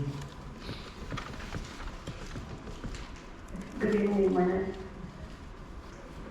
name is Vanessa. I am a resident of District 2.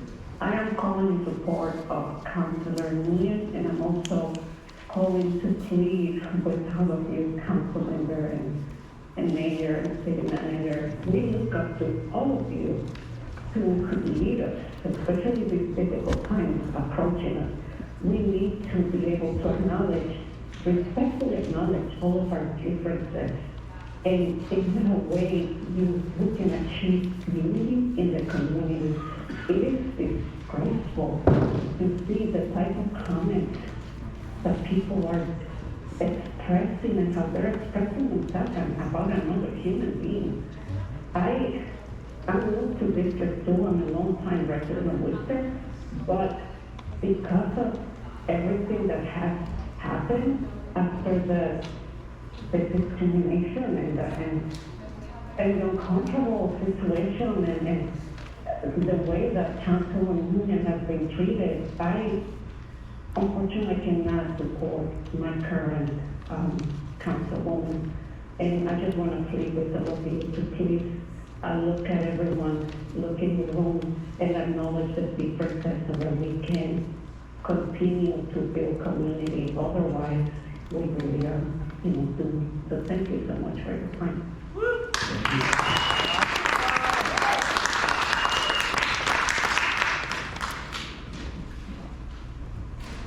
Mayor, calling leaders, Eric Stratton, President of the United.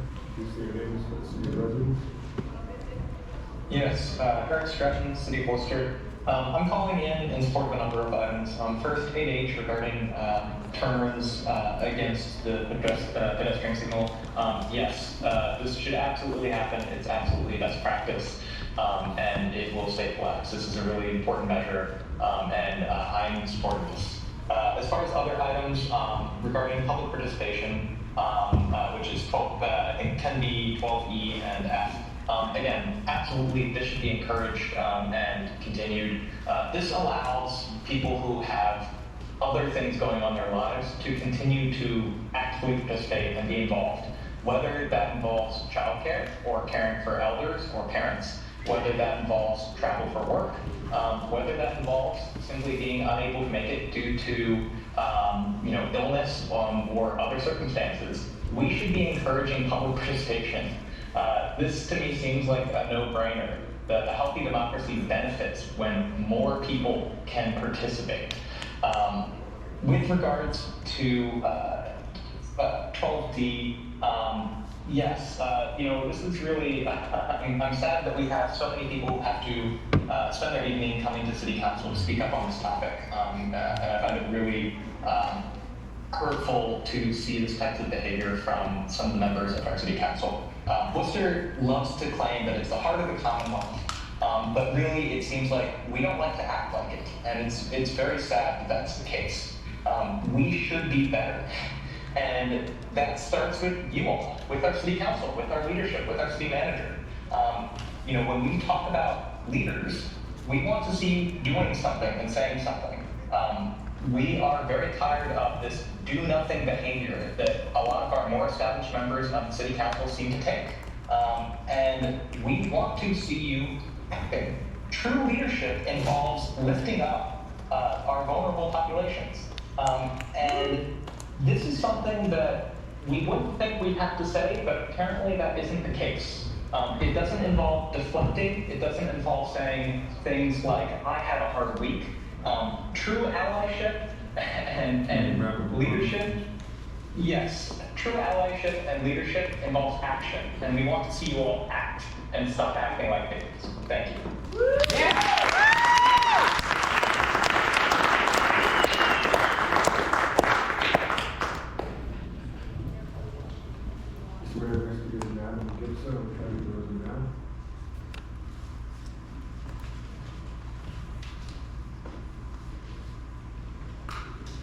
Hi, good evening. I just want to ask, how can Worcester, first of all, thank you to everyone who spoke before me. They definitely have said all the things that I want to say, if not more. So I will be brief. I just want to know how Worcester can call itself welcoming to people of all nationalities, genders, and everything else. But yet you allow hate to permeate throughout the city, in person, and even online.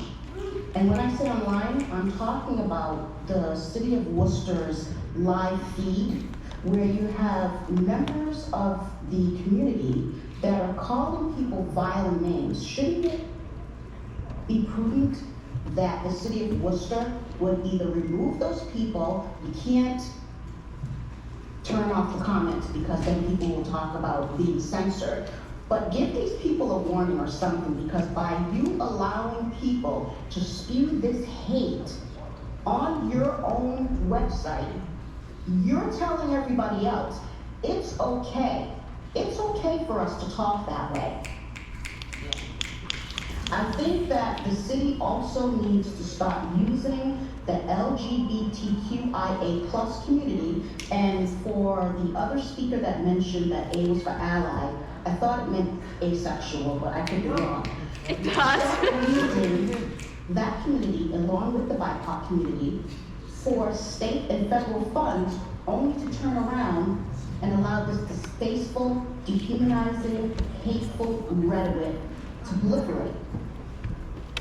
Councilor Nguyen, you have my undying support. Thank you.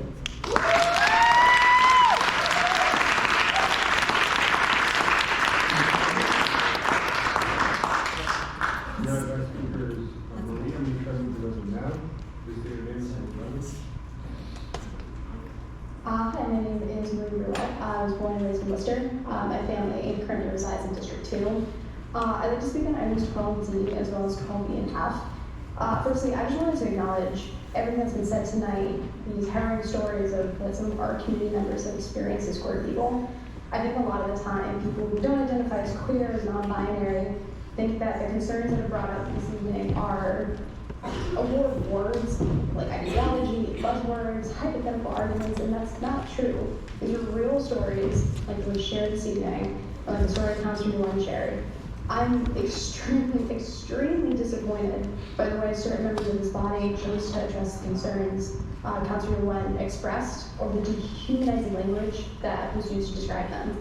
Public statements that were released seem to function more as a public performance review of Councilor Nguyen, rather than addressing and admonishing the harmful and inflammatory language that was used by Councilor Mel Carlson. Disagreeing with a colleague on professional performance, it's not an uncommon occurrence, but the proper way to address that is by addressing actual concerns and not slinging around these cruel, just inhumane remarks. You have heard how angry people are, how hurt they are, especially right now with the National Fair Mayor Petty reference at the opening of this meeting. You should all know the danger of allowing tools like that to go unchecked. Regarding item 12F, I, surprise, want to vocalize my support of the remote option being upheld. If we're being honest, I think it's a little disingenuous to act like there's a real functional reason to remove this option. In addition to the various reasons people have mentioned as to why in-person would not be an option, I think it's also important to consider public transit. As someone who exclusively navigates Worcester using the WRTA, I can attest to what you said there. It can be moved from point A to point B in any feasible amount of time. It can be, to say challenge is an understatement. But regardless as to why people want to use this option, it should be allowed to utilize remote participation. I don't think I'm blowing any minds here when I say that local government is kind of boring. It can be dry, it can be procedural, it's not nearly as salacious, you would hope, as the federal government has become.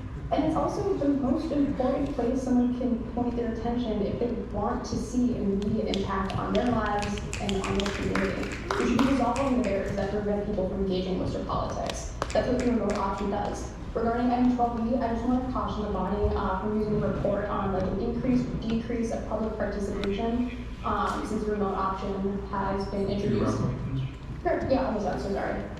People have always, or should always, have the ability to participate, regardless of how frequent they want to do it, which items they want to call in, when they want to call in. It should just always be an option, no matter what. We should be increasing the amount of people engaged on politics and on policies, and keeping the remote option is the way to do it. So I would like us to uphold that, and I really would like to see an actual apology given to Councilor Nguyen, an actual admonishment given to the dehumanizing language that was used. Thank you.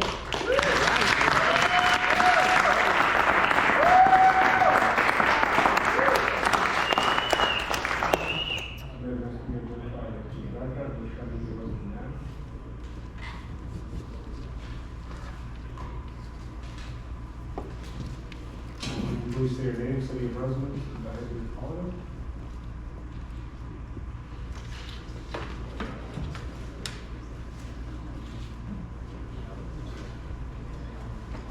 Can you hear us? Hi, can you hear me? Yes, we can. Please say your full name, city of residence, and I will call it. Excellent. My name is Rebecca. I use she, her pronouns, and I'm a Worcester resident. I'm here to speak on items 12D through 12F. Our state's current open meeting law guidance contains the key accessibility provision for remote participation by meeting members, such as counselors, as well as by participants. To deploy slurs and identity-based discrimination against political opponents cannot be the standard of council practice in the city of Worcester. To advance transphobia as political retribution is the basest and most reprehensible use of a city councilor's power that I can imagine. And the spurious argument made in bad faith that the real issue here is about remote attendance of meetings, when the very right to attend meetings remotely is enshrined in state law, that deflection and that bad faith argument is shameful. Thank you.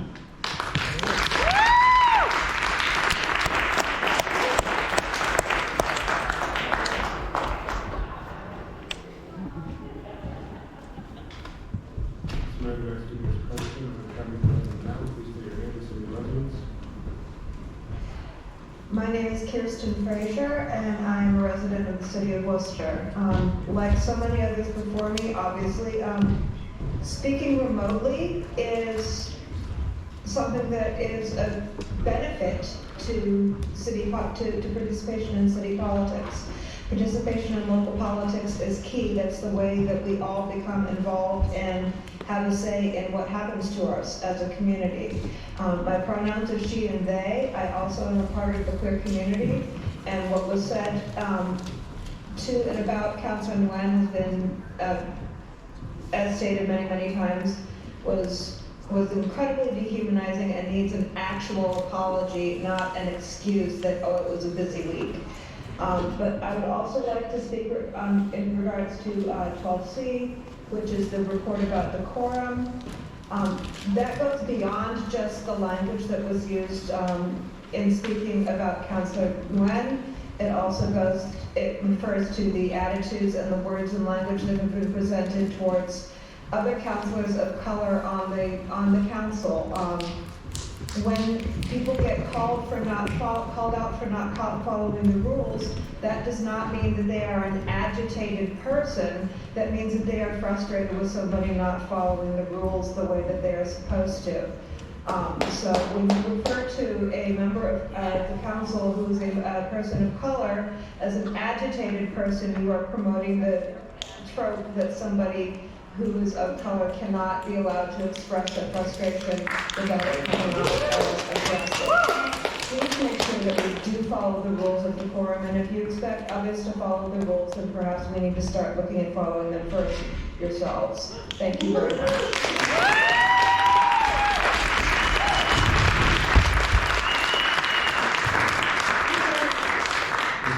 The next speaker is Sarah. I'm trying to come up now.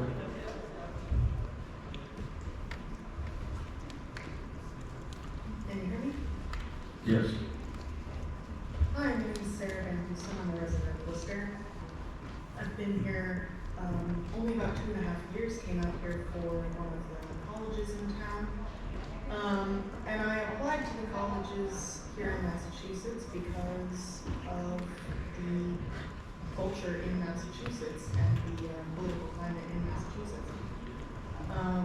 When my wife and I moved out here, we came from Missouri, where she didn't feel safe being herself in public. And to hear that, you know, our elected officials in a city that holds so much hope for me would be transphobic is frankly quite, not just disappointing, but it was unexpected for coming out here. This is the type of thing I would hear back in Missouri. And I just want to express support for Councilor Nguyen. Thank you.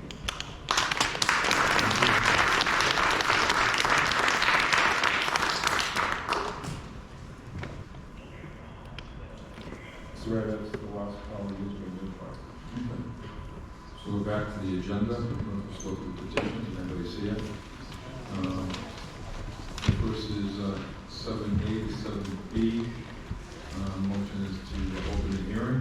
Those in favor, opposed, so reported. Is anybody opposed to these items 7A and 7B?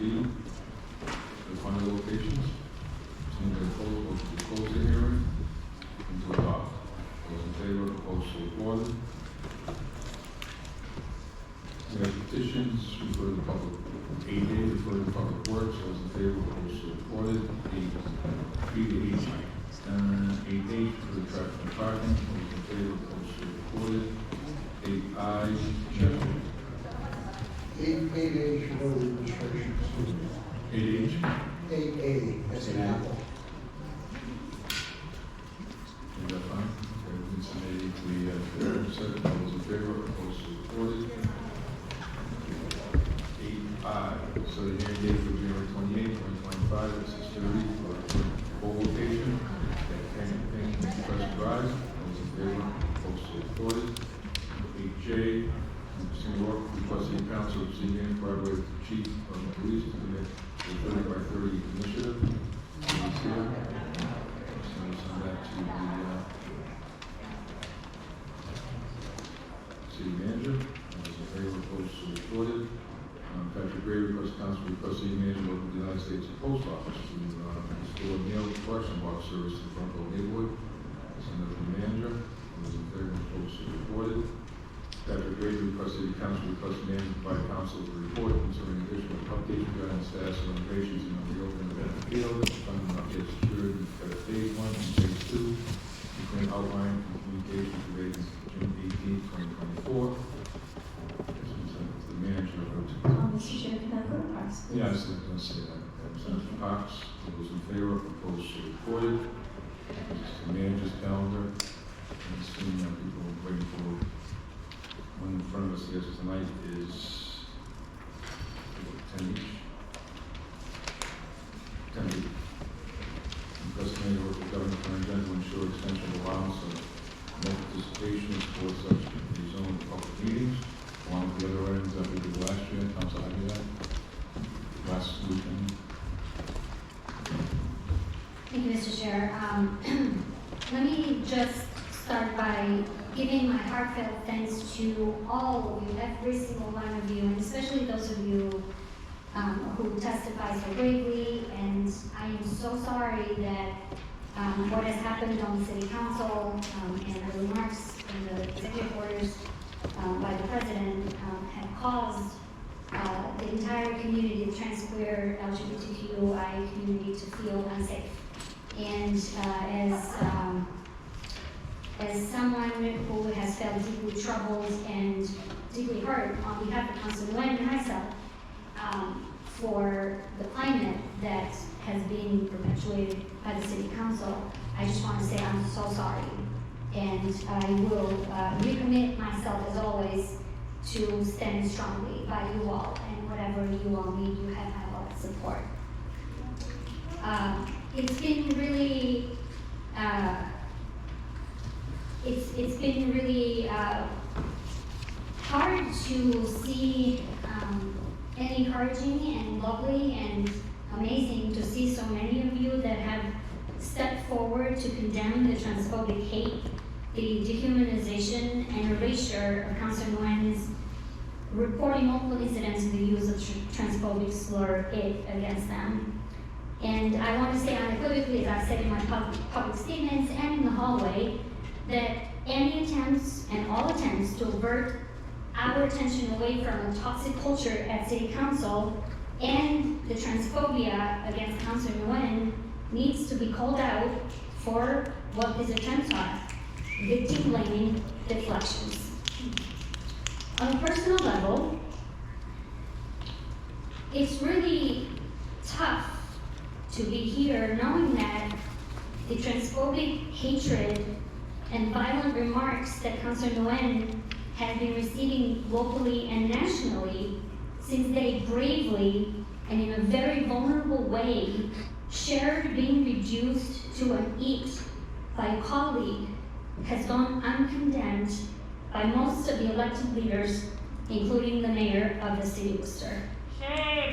Shame! It's also personally for me, very tough to be here tonight knowing that the same colleague using a transphobic language against Councilor Nguyen multiple times has also disrespected me and my family's journey of escaping violence by calling my story a lie and by calling me a liar.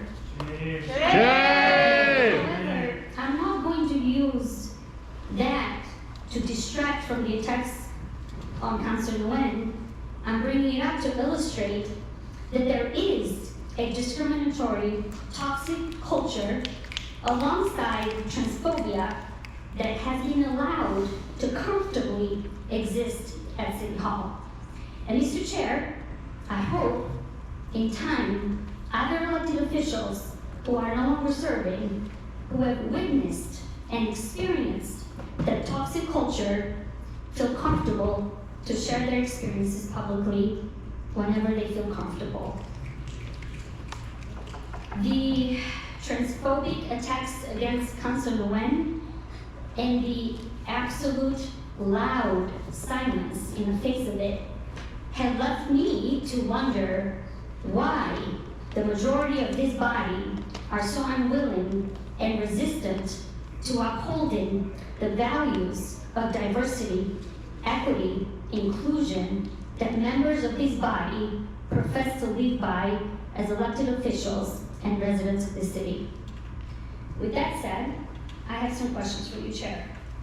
In your public statements, you have made very clear that Councilor Nguyen's attendance was an issue and that the order pertaining to remote participation was not directed at them. So will you publicly clarify and state whether your order was not targeting specifically Councilor Nguyen? Okay? So, in your silence, why did you not express the same concerns when at the last City Council cohort, at least 2 other members of the City Council attended more meetings remotely than Councilor Nguyen did? I'm pulling from a Victor Infante from Worcester Magazine article in 2023, where an audit by the magazine showed that other councilors were attending meetings remotely, and I didn't hear you express any concerns then. I didn't see you call for any audits or any orders pertaining to holding a public hearing or any issues relating to people participating. My question to you, Chair, is regarding accusations or insinuations or clear statements of Councilor Nguyen taking a leave of absence as a result of your order. So I just want to make it clear for the public. Councilor Nguyen and I found out about the use of the eat slur multiple times and about the derogatory remarks about me and my family's story after you had already filed your orders. Councilor Nguyen did not take a leave of absence or make their concerns public in reaction to any directive you had issued to city councilors to attend in person, because you have not issued such a directive. So, Mr. Chair, have you actually issued a directive to any of us to not participate remotely? Okay. So, for the public, then I will clarify that the vote that we took on the order by Mayor Petty was not to disallow the use of remote attendance for any city councilors. It was simply to send to the MLO to hold a public hearing. So how could Councilor Nguyen, in the mayor's words, on the chair's word, do this in response to a mandatory call in person when nobody here, not even the mayor who filed the order, has issued such a call? Leads me to believe then that attributing Councilor Nguyen's concerns about transphobia to your order for public hearing is misinformation at best and misleading at worst. Mr. Chair, do you believe there's a public health crisis that doesn't only apply to COVID, which is on the rise? Do you believe that there are other public health diseases, as many members of our community have mentioned tonight? Okay, I will answer that for you. We have noroviruses and multiple other public health emergencies by our public officials on the rise. And so my question to you is, do you not believe that remote participation protects the public health of elected officials? Do you not believe that remote participation for those of us that have young children shouldn't be allowed? Do you not believe that if an elected member has a disability, that they should not be allowed to attend meetings? Okay. I'm gonna close by saying that this isn't just about a colleague calling another colleague it, or calling their family story a lie. This is about us, all of us, by our actions, creating a culture of toxicity for City Hall staff. Our City Hall staff, every City Council member, and all of our residents deserve to be treated with respect and dignity. So in the spirit of that, I would like to make a motion that the City Council tonight publicly condemn the use of the slur it and all expressions of transphobia and hate against Council Nguyen in the City of Worcester and nationally.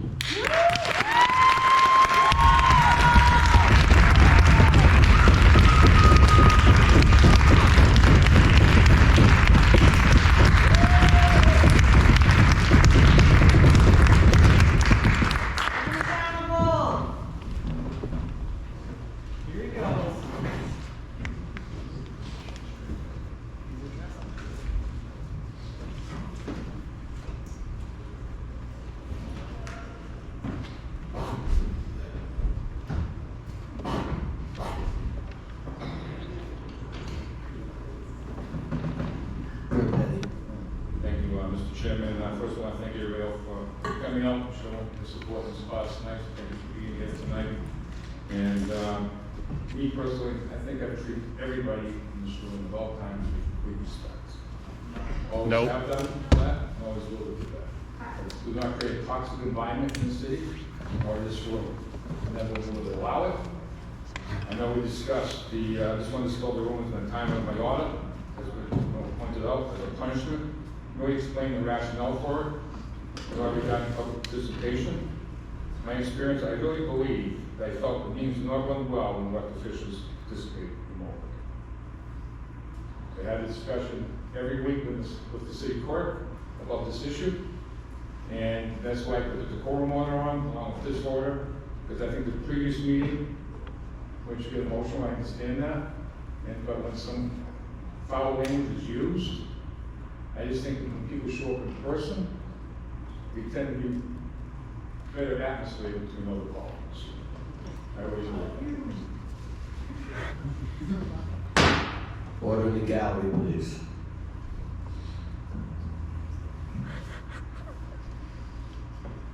I also like to acknowledge, when I put that order on, it wasn't to hurt anybody, it wasn't to create this hate speech that's going there, or the transphobic speech that Councilor Nguyen has taken on, and other councilors in this room who showed me their hate emails too. So it's just one council, but several councils. So I do acknowledge that, especially the transphobia that caused within the LGBTQ plus community, especially in the transgender. I do not condone any hate speech or blatant transphobia that has transpired. I maintain that hate has no home here in the city of Worcester. And I would reiterate my intentions have not been to cause hurt to someone. I know the issues and mysteries of pronouns, I think we all do that. I did apologize then, I stick by that apology. And if I misgender somebody, I will apologize for that. I mean that sincerely. I understand the issues of the community, the hurt that's going on in this city. I'm going to work with people as was suggested, walk back and build up a relationship and discuss it with everybody, and how we move here as a city, how we take a broken, fractured community council, how we come together. We're going to work with Councilman Len and all the other councils here to make sure we move the city forward as a team. So I plan on doing that, going forward, and work with this community to make it whole. But I do respect everyone in this room, respect everyone in the audience, and I've always respected people. I've never disrespected anybody intentionally in this council or in this community. And I will not allow any toxic environment to exist in this city, and especially in this council. Thank you. Hold everyone accountable. And say you're sorry. Let's see it. No incidents. Shame.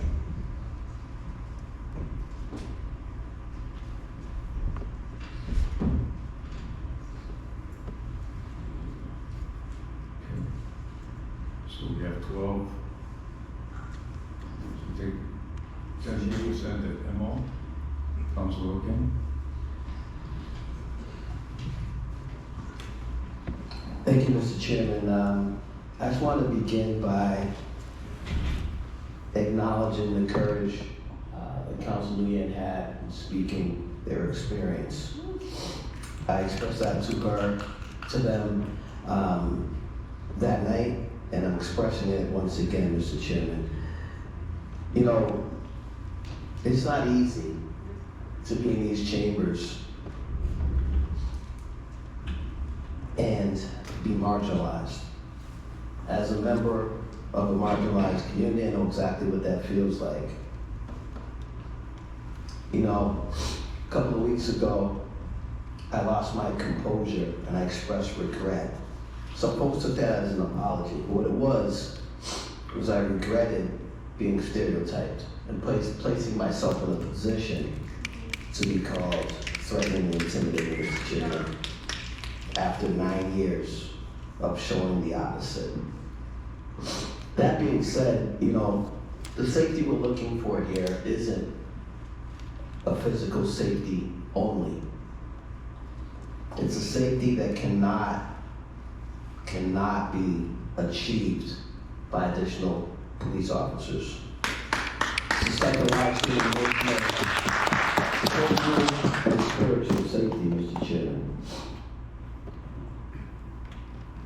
You know, the one thing I wanted to make sure when I made a public statement was that I was unequivocally clear and I did not miss the mark. I stand once again to denounce targeted threats, vitriol, and abominable hate that has been directed at Councilor Tu Nguyen. I also stand to say to the community, I have your back. I will always have your back. The rhetoric and messaging that was present in some of the apologies and public statements and press releases informed and inflamed, Mr. Chairman, regardless of intent. The fact is, those things were mentioned on Fox News. They were mentioned and conflated with the concern and experience that was brought forward regarding discrimination and dehumanization, Mr. Chairman. That needs to be retracted. We were asked today, a very, very serious question. How can we trust you in this moment? A member of the public asked. Well, that depends on leadership. It really depends on our actions and our votes. So, as I've always said, time is a truth teller, and that we shall see. It's a meaningful night tonight. I think what we've had and what we've experienced is what I'll call a beautiful disaster. There's a lot of beauty in the room tonight. There's a lot of beauty online. And there's been some disastrous responses to what we're going through. We have employees of this city that have been subjected to racial slurs as a result of the hate. Folks that don't want to come to work. Folks that are experiencing and professing to experience a hostile work environment, which falls under the purview of the city manager. Mr. Chairman, I'd like to make the following motion: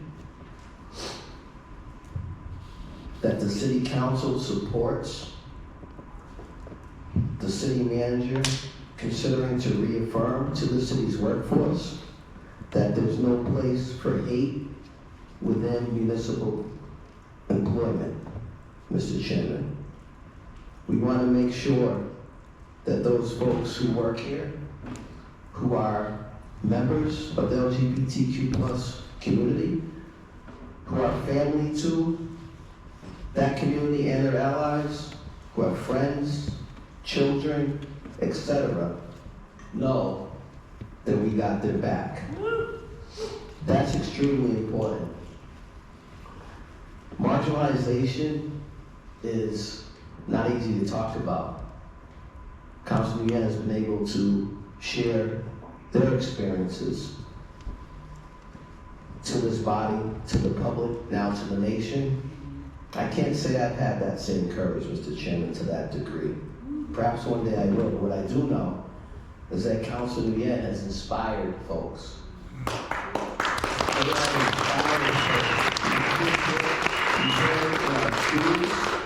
You've heard in our community, throughout this entire Commonwealth. It's been an honor to serve with the first non-binary elected official in the history of the Commonwealth of Massachusetts.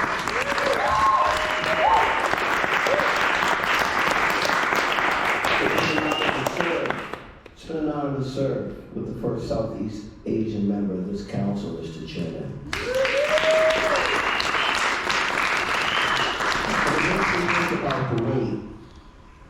It makes you think about the weight when one of us feels they're representing an entire demographic.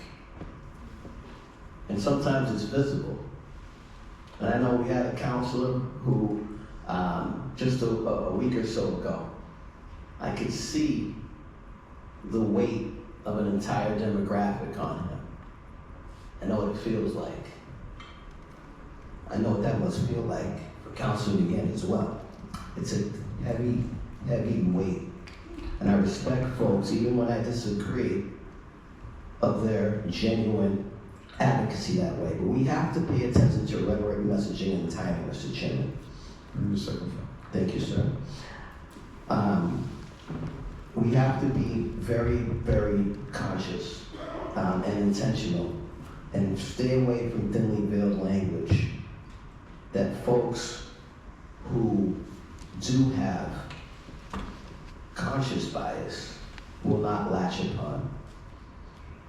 You know, one of the things that we have to also be aware of is that in these coming years, months, and days, with our current federal leadership, we're going to have to be ready to stand up again and again and again, Mr. Chairman. And I look forward to doing exactly that. You know, it's a simple matter of humanity. My question to the chair, to the administration, as I understand this particular thing, there's a concern regarding a counselor over here, and we have employees of the city that have concerns about their working environment due to a slew of hate and to possibly being exposed to what some folks have termed slurs and the like. My quick question to the chair, to the administration. With regards, I'm well aware the manager works for us, but with regards to our employees, has there been an HR investigation initiated on behalf of them in their work environment through the chair? To the chair of the council, any complaints that are brought forward for our employees regarding any discriminatory behavior towards anyone in the public or any situation that they're in. It is my obligation to make sure that we protect them. And so we engage in all those investigations, including the matter that's at hand. Thank you very much. I appreciate that. I would hope that it is looked at thoroughly. I look forward to those folks being safe in their workplace. And, you know, all of that is important. It's equally important to acknowledge Tu Nguyen's regrouping process. It's important. It's extremely important. I can tell you as a frontline social worker here in the city and beyond, I've worked with young people, young adults, and older, who have been hospitalized more than I can count on my both hands within a calendar year because of being misgendered and then not accepted. Misgendered, not accepted, targeted. Sort of, I mean, sure there's more to it, but that sort of thing. And I'm not saying at all that Councilor Nguyen is in that place. I don't have any information for that. I just, in general, there's people watching. And we've heard a call and commentary about real fear. The folks that came here and testified today, it's very, very emotional for me. You know, this is a powerful moment. This is what will define who we are as a council moving forward. Yeah. Not whether or not we're hearing different resolutions and determining what's in our purview. This right here is what will determine how we move forward. I want to just say, I stand before you as a proud brother to my brother and his husband. I stand as a proud brother-in-law to my sister-in-law and her wife and their children. This is personal, Mr. Chairman. It's extremely personal. Nothing other than full-fledged condemnation of this hate that's been foundational in the targeted attacks is acceptable. Mr. Chairman, let's not continue to miss the mark. For me, I believe we could have gotten through this in a different manner, Mr. Chairman, but it requires relationships. Can you wrap up the phone? Yes, sir. It requires relationship building. And we didn't get that. Perhaps if there's a attendance issue or something of that nature, we can speak to people before we file orders, Mr. Chairman. Unfulfilled leadership is at the base of all of this, Mr. Chairman. I can commit to leading the best I can and making sure folks know I have their back, Mr. Chairman. The last motion I would like to make, very proud that back in 2022, I believe, I'm wrapping up, Mr. Chairman, I filed an order, might have been 2021 actually, October of 2021 or 22. I filed an order requesting that the city, by ordinance, establish its first LGBTQ+ commission to look at city policy, to look at the community, and to figure out how we can all grow together, Mr. Chairman. And I know we approved that as a council. Yes. I'm asking the city manager to expedite the work of that commission, and that we get moving on it. Because my last motion would be, we heard tonight folks recommending mandatory, some trainings to be offered to counselors. I don't know that we can make anything mandatory, but certainly it can be offered. My second motion would be that we identify LGBTQ plus and disability-informed trainings and educational resources for this body, Mr. Chairman, by way of a motion. And I'd like the commission, once that's identified, the LGBTQ+ commission, to also participate in that. Okay, Thank you, Mr. Chairman.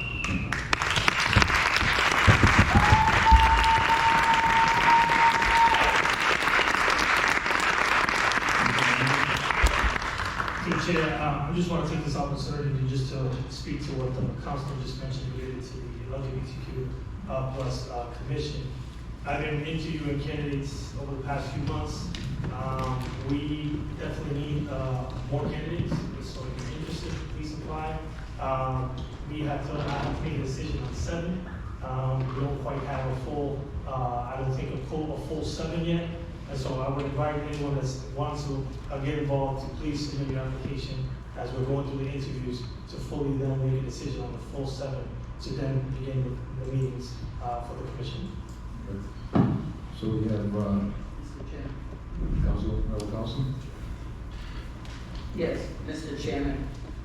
I just wanted to rise and say, I thank you for your remarks, and as the individual who had called in and said that you've been nothing but respectful to individuals, and I do believe 1,000% that that's what we need to get back to. I don't doubt for 1 minute that any member in this council on their unwavering support of the LGBTQIA community. I do not doubt that, because everyone in this chamber, as my colleagues, are certainly supportive. Do I think, as Councilor King had just mentioned and Josh Croak mentioned, that it's time for this council maybe to have an education? Sure, I do believe in that, because there is a lot, I think, that all of us have to learn. But I also want to say is that for anyone questioning my commitment to the LGBTQIA+ community, I mean, all you have to do is look at my support for the community and again, I was respectful to you, and I hope that you can do the same, because that's the reason why we are in the situations that we're in. It's all about respecting each other, and that is not something that has happened on this council. There is no doubt that this council is divided. I think we all know that. But I think that we as a body need to, as many folks said tonight, and they're right, that we need to get back to serving the people that live in this city, because that's what we've been elected to do. Apology. Stop, please, let the council finish, please. Again, I don't expect anybody to agree with me politically all the time. That's just not going to happen. But I do believe, as many of the folks here spoke tonight about, that this council does need to be educated on the different communities that we represent. I don't think that that's harmful to any one of us. I believe that it would be helpful. However, I do know that we can't mandate that. Each counselor can make that decision on their own as far as what they do. And I do want to say to the community tonight, thank you for coming out. And if anyone thinks that what has gone on in the last week has been comfortable, has been good, has made any one of us think that this has been good for any individual. And Mr. Chairman, as you talked about the hate mail isn't in just one direction. So I would say to my colleagues, and again, we talk about being open and we talk about being inclusionary. Again, I hope that tonight we move our city forward in a much more productive way for all of us. Thank you, Mr. Chairman. Apology. Apologize. You have to hold yourself accountable. Mr. Chairman, Councilman. I'd like to use the rest of my, all right, so here's where we're gonna be. I had a motion on the table that the city council publicly condemn the use of the slur "it" and all expressions of transphobia against Councilor to Nguyen in the city of Worcester and Ashley. I I'm going to add a second motion that tonight, the city council publicly apologize to Council Nguyen for the harm that has been perpetuated, for the erasure of their concerns, and for the dismissal of every single speaker who spoke tonight, asking us to do better.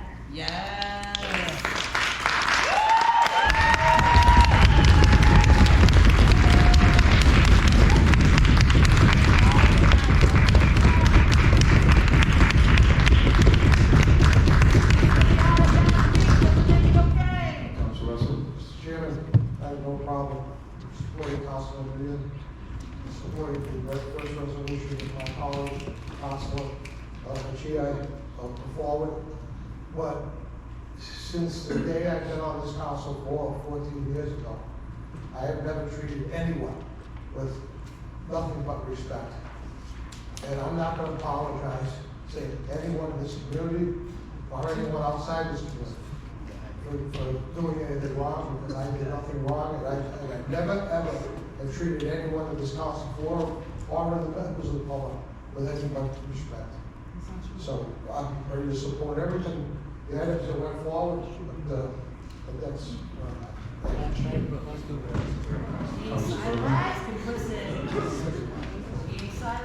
Following up on Council Russell's comments with respect to the second motion, I couldn't support that because we don't know if this is going to result in some sort of litigation. And I'm not going to sit I'm not going to sit here. Somebody's taking a legal action. The word hostile environment has been thrown around, which I know is legal jargon, and then admit to doing something wrong when there's investigations being taken place, and the results of that investigation haven't even come forward yet. I support everything else that's on the floor, but I don't support that. Thank you, Mr. Wow.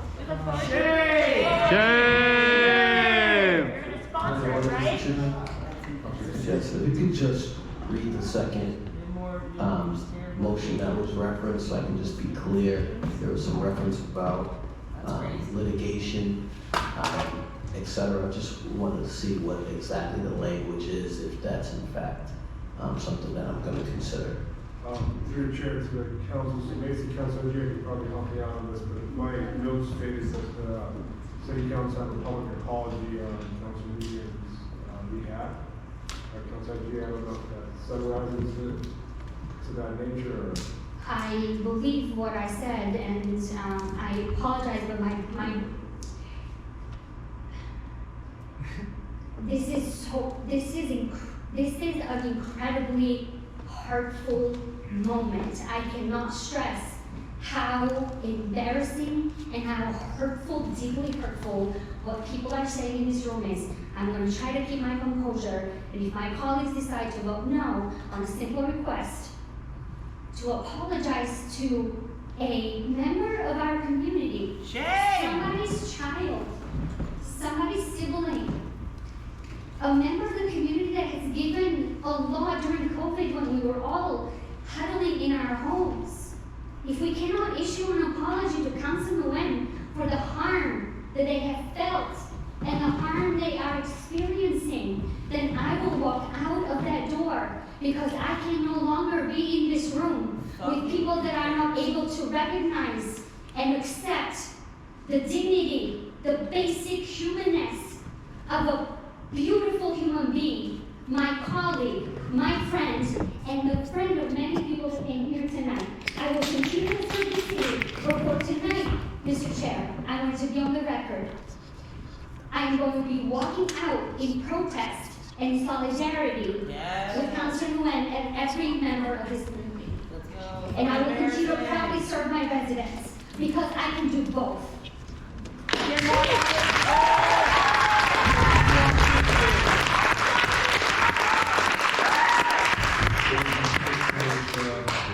Say sorry, that's it. 12D as well, or was it just 10B? This is 12B we already did last week, so it's just 10B. Just 10B? Yeah. Okay. So 10B in the two articles by Christian King, and the article by Tel IGI. And 2 orders, Mr. Chair. That's what I said, 2 orders. Okay. Yeah. And so we'll take one separately, we're going to apology, and everyone's a separate vote now, so take those three, and what's on 10B to MO, take everything collectively, those in favor, vote so reported. Next one Roll is call, please. roll call on public apology. Roll call, I'd like a roll call on the motion. Supervisor Winslow? I have already apologized for the mistake that I made when Council Ian first came up. I made the same simple mistake that colleagues in this room this evening have made. And I have already publicly apologized. You can't do it again? You also Do like it again. It's so easy, do it again. Sign on. Let her finish, please. I believe that there is nobody in this room who has ill intent to harm, and I was heartbroken to hear many of the stories that were spoken to tonight. It's heartbreaking to read some of the comments that people have made. So from my perspective, we need to move forward. We need to heal together. After an apology. Let her finish. I already have. We need to move forward together to create a better working environment for us and also a living environment for our community. Continuing to be negative does not bring any positives. We need to move forward together as a body. And for that, I would give a motion and say that I request that my colleagues work together collaboratively to come up with a solution to working together and eliminating all of this. Educate yourself. Shame! Shame! Shame! I'd like to speak on council. Apologize once, only one time. Council King? Thank you. I just wanted to speak on Councilor Agiano's motion, and I'm going to apologize for the fourth time to the community. Yeah, let's go. I want to say that Councilor Toomey's right. Councilor Toomey effectively apologized previously. There's no doubt about that. That being said, Mr. Chairman, this particular order is expressing sentiment towards Council Ian, a first of this Commonwealth, for their experiences, Mr. Chairman. I support that wholeheartedly. There's nothing I heard in there that would impact litigation. There's nothing in there that says that there's a validation of the allegations, just merely the experience. Can you imagine being the subject of hate and nationalism on Fox News? Just that. And then repeating the talking points in some of these press releases, Mr. Chairman. So I truly am regretful that that has occurred. You know, we got here because of 2 orders that were filed. We got here because of a lack of relationship on another level, unfulfilled leadership, Mr. Chairman. And I can say that the divisiveness that has beset this council, the divisiveness that you can see in community, is the worst that I've ever experienced in my entire career on this council. The worst. And any step that we can take towards impacting that in a positive is good. Mr. Chairman, I reached out to you as Vice Chairman and extended an olive branch to try to figure out a way for all of us to come together, similar to Councilor Toomey's sentiments. I'll continue to work with you towards that end, and I'll continue to support the community. I got you back.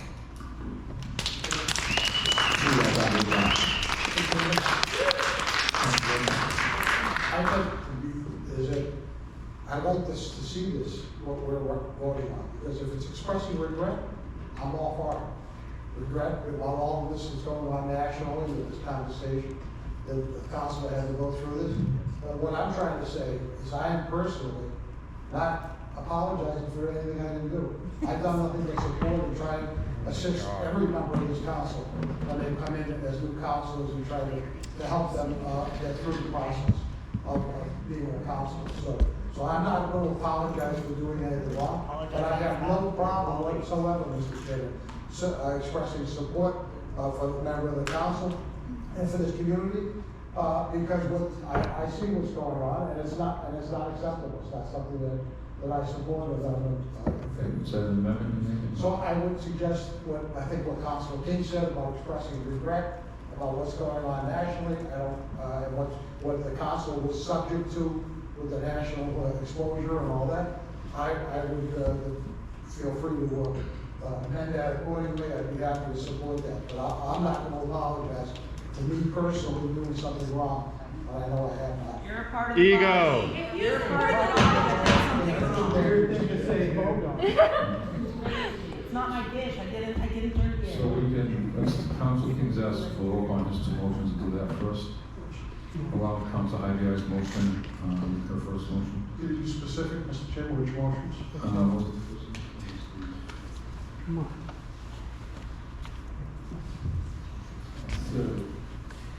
Mr. Chairman, since some people went to ML, we're going to take a vote on Councilor Diaz, Councilor King's motion. Do you want to roll call those?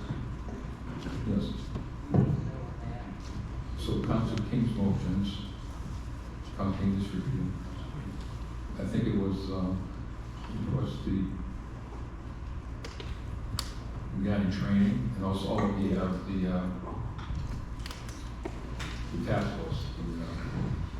So it's regarding training and also development of the. Yeah, so the first one was that the city council supports the city manager reaffirming, if he decides to do so, the city's workforce. And also in order to assure that they are supported during this time, given what's occurring and what they're experiencing in the workplace, what they're hearing in the workplace, et cetera. And that I'll amend that to add, to consult.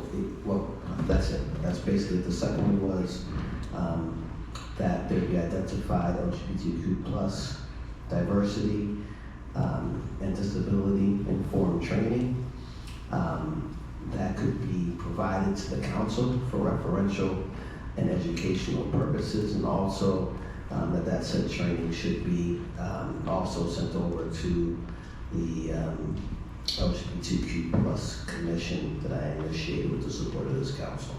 So roll call. Councilor Bergman? Yes. Councilor Carullo? Yes. Councilor Diaz? Yes. Councilor King? Yes. Councilor Carlson? Yeah. Councilor Nguyen? Councilor Ida? Yes. Councilor Vasillo? Yes. Councilor Russell? Yes. Councilor Toomey? Yes. And Mayor Pike. Yes, Council. Okay, that one. Okay, so let's have one item left. And I was asked for a roll call on public apology, which was amended by Councilor Russell to use the word regret. Really by Councilor King, but yes, I would, Just for clarity, for everybody watching, my original order, Mr. Chair, was for the City Council to issue a public apology to Council Nguyen for the harm that they've experienced locally and nationally. It's been amended by Councilor Russell to regret that what Councilor Nguyen has to go through. No. Not the same. Councilor Russell, that's correct? Yes, Mr. Chairman. Okay, so the amendment comes first. Councilor Lewis. Sorry, just to get clarification, so, Councilor Jack, you're saying that as a council, you would like us to apologize for what Councilor Nguyen has gone through, is currently going through. Is that fair to say? Appreciate it, sorry. No clarification, yes. Yep. Councilor Heda, what I am saying and what I'm amplifying is the following, that the City Council as a body issue a public apology to Councilor Nguyen for the harm that they've experienced locally and nationally, something that the entire community here asks us to do today. Okay, thank you. So, I think that makes total sense, common sense. I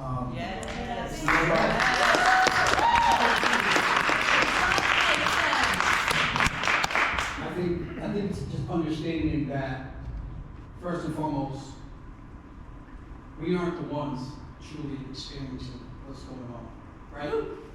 Councilman Yan is, wherever Councilman Yan is, dealing with all these emails. We've received them, and to be quite honest with you, I couldn't imagine getting those emails on a daily basis, or just receiving them. It's unfortunate. It's really sad. A lot of it is disgusting. It's really unfortunate that we as a council are receiving that. But obviously this is coming from an apology that I feel as though could have been done better. And just an apology and just focus on the apology. In order for us to heal, we gotta accept where we go wrong individually. Yes. And to be able to help others. So, Councilor Russell, I understand where you're coming from, but I want you to understand it's more of supporting one of our fellow colleagues at the time of need. Thank you. It's not about Mr. Ashley, I could be wrong, but I see it as telling them you are sorry for what they are going through. You're not accepting, you're not the one that's saying that I am the reason why you're going through it. You're not saying, you're saying that you are sorry, that we are sorry for what they are experiencing. It's daily. And we're going through it, but we're not living it on a day-to-day basis. So I 100% support it. Silence.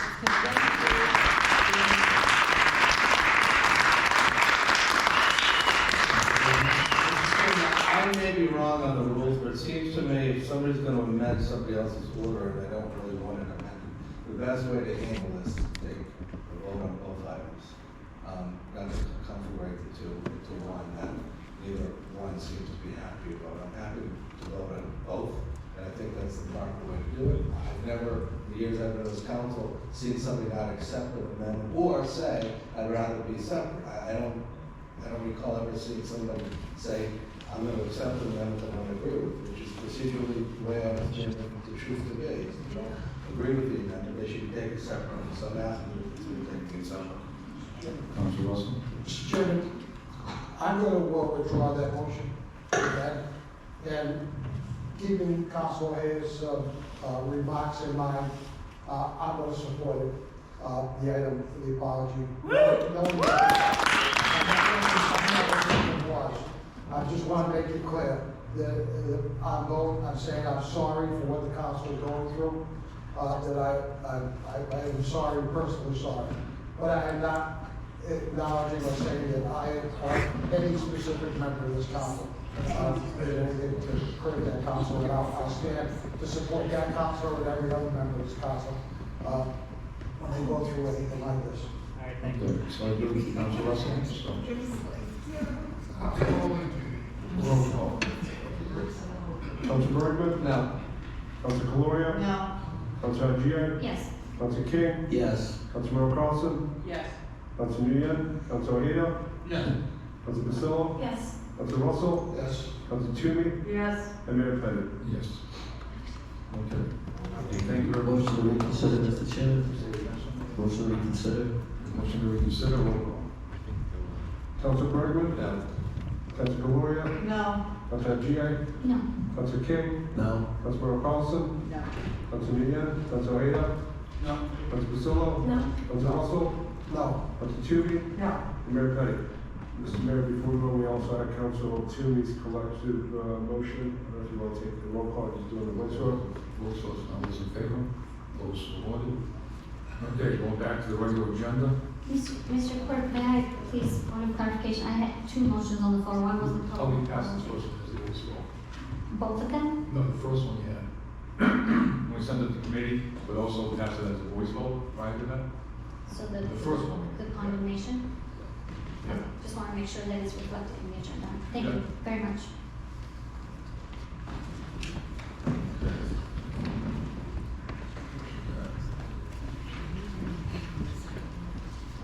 We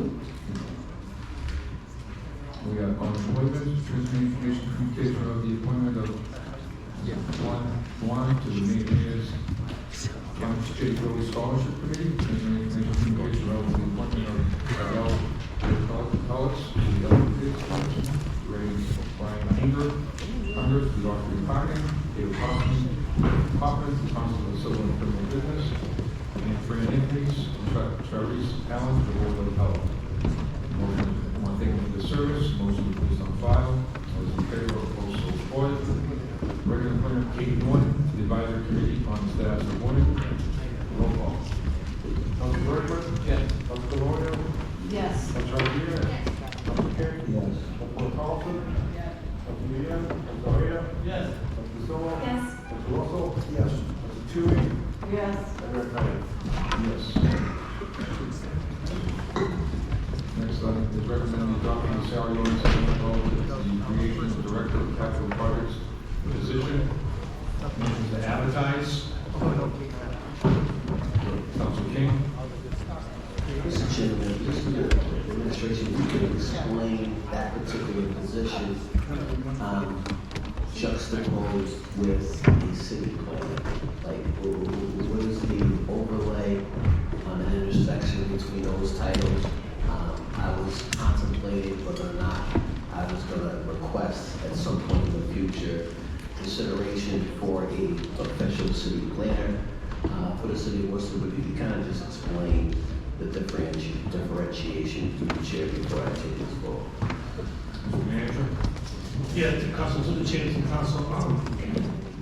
This position is focused on the vertical architecture of the city.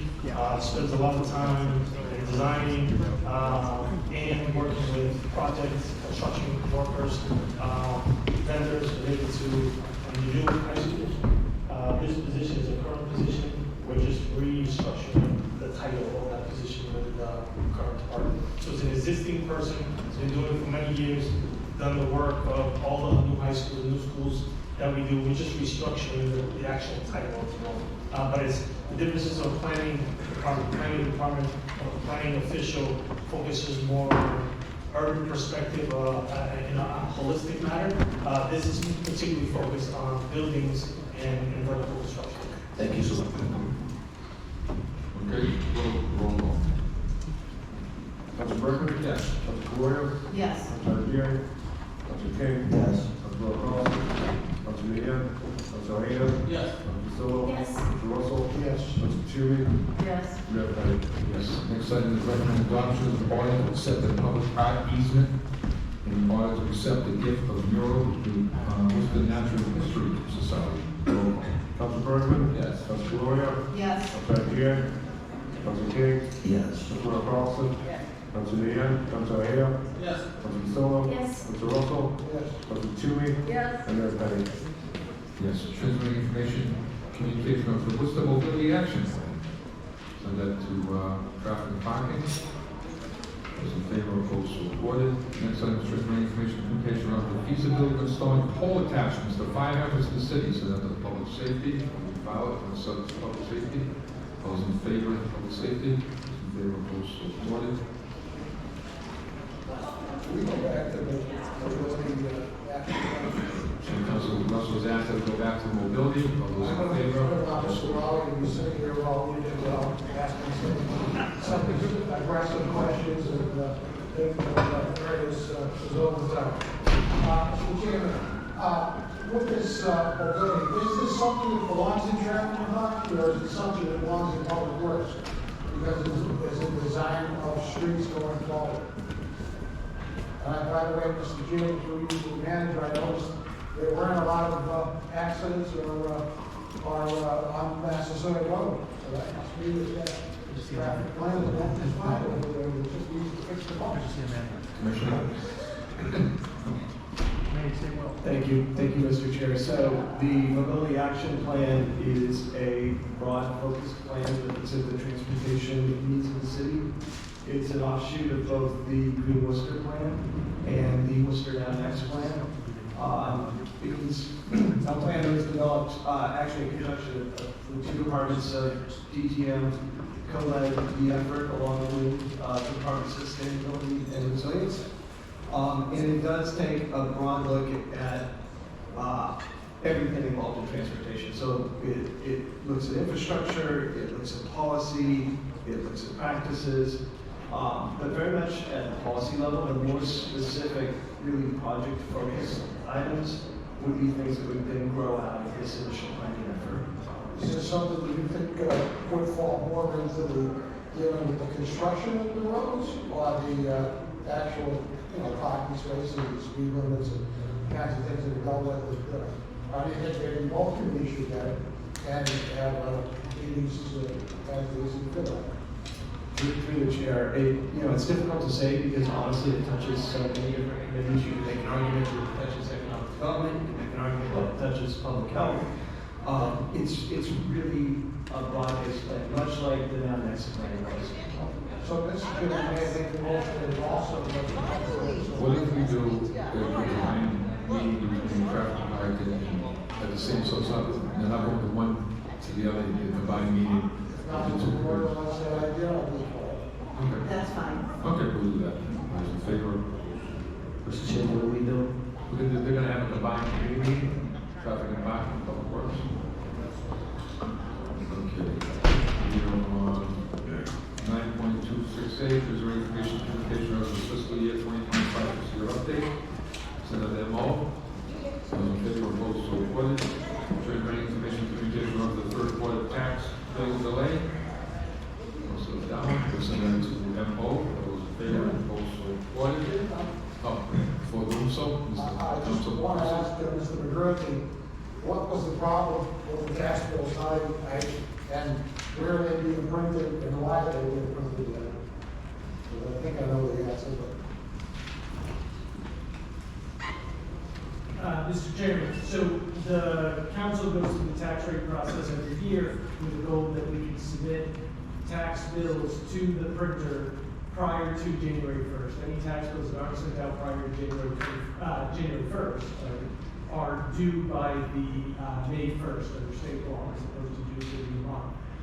Every year we always hit that target thanks to the work of the council, thanks to the kind of effort of the team at A&F and the kind of relationship we have with the printing company. Unfortunately, this year the printing company uses TNT. They're out of the Northwest. They were secured by public bid. This year there was a mistake in one of the dates on the bill. We sent the bill back to the template back to be rerun. And unfortunately, the person who we normally deal with wasn't there, wasn't part of that exchange. And so the person on the print floor did not realize that that bill returned to the front of the line with our other bills. So personal property bills, which were fine, the date was correct, were mailed out as scheduled. The real estate bills were held back, put back in the queue, and unfortunately didn't go out to the first week of January. And so in light of that, as mentioned in the items to the council, we're not holding anyone accountable for fees or interest through till May 1st as a result of the state law, in accordance with the state law and the kind of compliance. But in this case, the bills are out, the bills were mailed out, and so people have received them, people are bringing them in. We'll just make sure that anyone who brings them in late will have that for abatements. I'll also mention that the appeals process as well is being extended. So if someone has an issue with their kind of assessment, normally they would have 30 days after they receive the bill. So in this case, we'll accept appeals up through 30 days after May 1st. Mr. Chairman, through Mr. McGurty, you said the Northwest. What does that mean? To the chair, it's either Washington State or Oregon. I'm not sure which state. Through Mr. Chairman, why would it be a company in Oregon? Is it something that is a big one, or is it all cities and towns use this one company? Is there people locally that are closer? To the chair, they won the bid. They provided the lowest cost bid. It's all an online system. We put our information out into the internet area, the nether regions there, and they pull the data down, they produce the bill, they send us the proof for review, we give that kind of review back to them, and in this case, that resulted in a delay as opposed to normally that goes right back in and it's mailed out. And through Mr. Chairman, to Mr. McGurty, how much roughly is this company get paid for this? Through the chair, that's a good question, I'd have to go. Okay, I'd like to see that report, I'd like to see a report of what the difference was, if there were, maybe there aren't even any local companies that will even consider doing this. But it would be great if there was, because this is an obvious reason we feel obvious. Thank you. Okay. Send that to committee. All in favor, opposed, so reported. Personal information communication on to the borrowing for DCU Special Tax District in accordance with the Master General Laws 422, the Act of 2006, and that's MO. Those in favor, opposed, so reported. Personal information communication on to the crowdsourced mapping, 23 initiatives, and the urban ties. Council King. Thank you, Mr. Chairman. Just wondering, is there any sort of technology presentation that needs to be attached to this, or that can that be done in committee just with the order?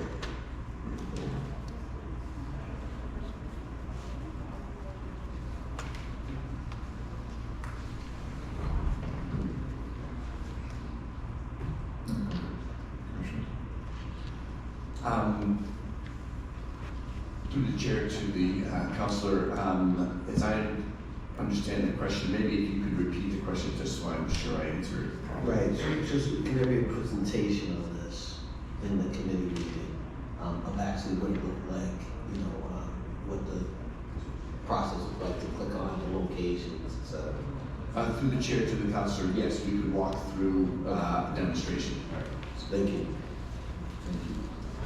Those in favor, opposed, so reported. We have finance items 9.358F, 9.368, 9.378D. They can collectively and roll call.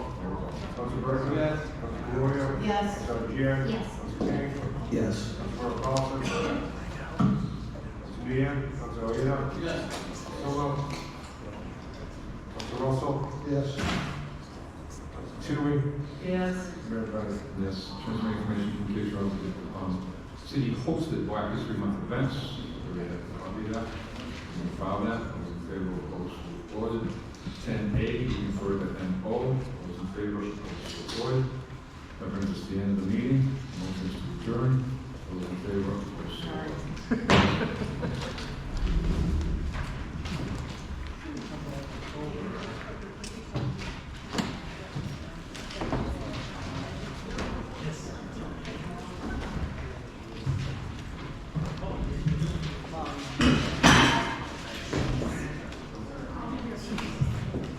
Jenny, what did you do?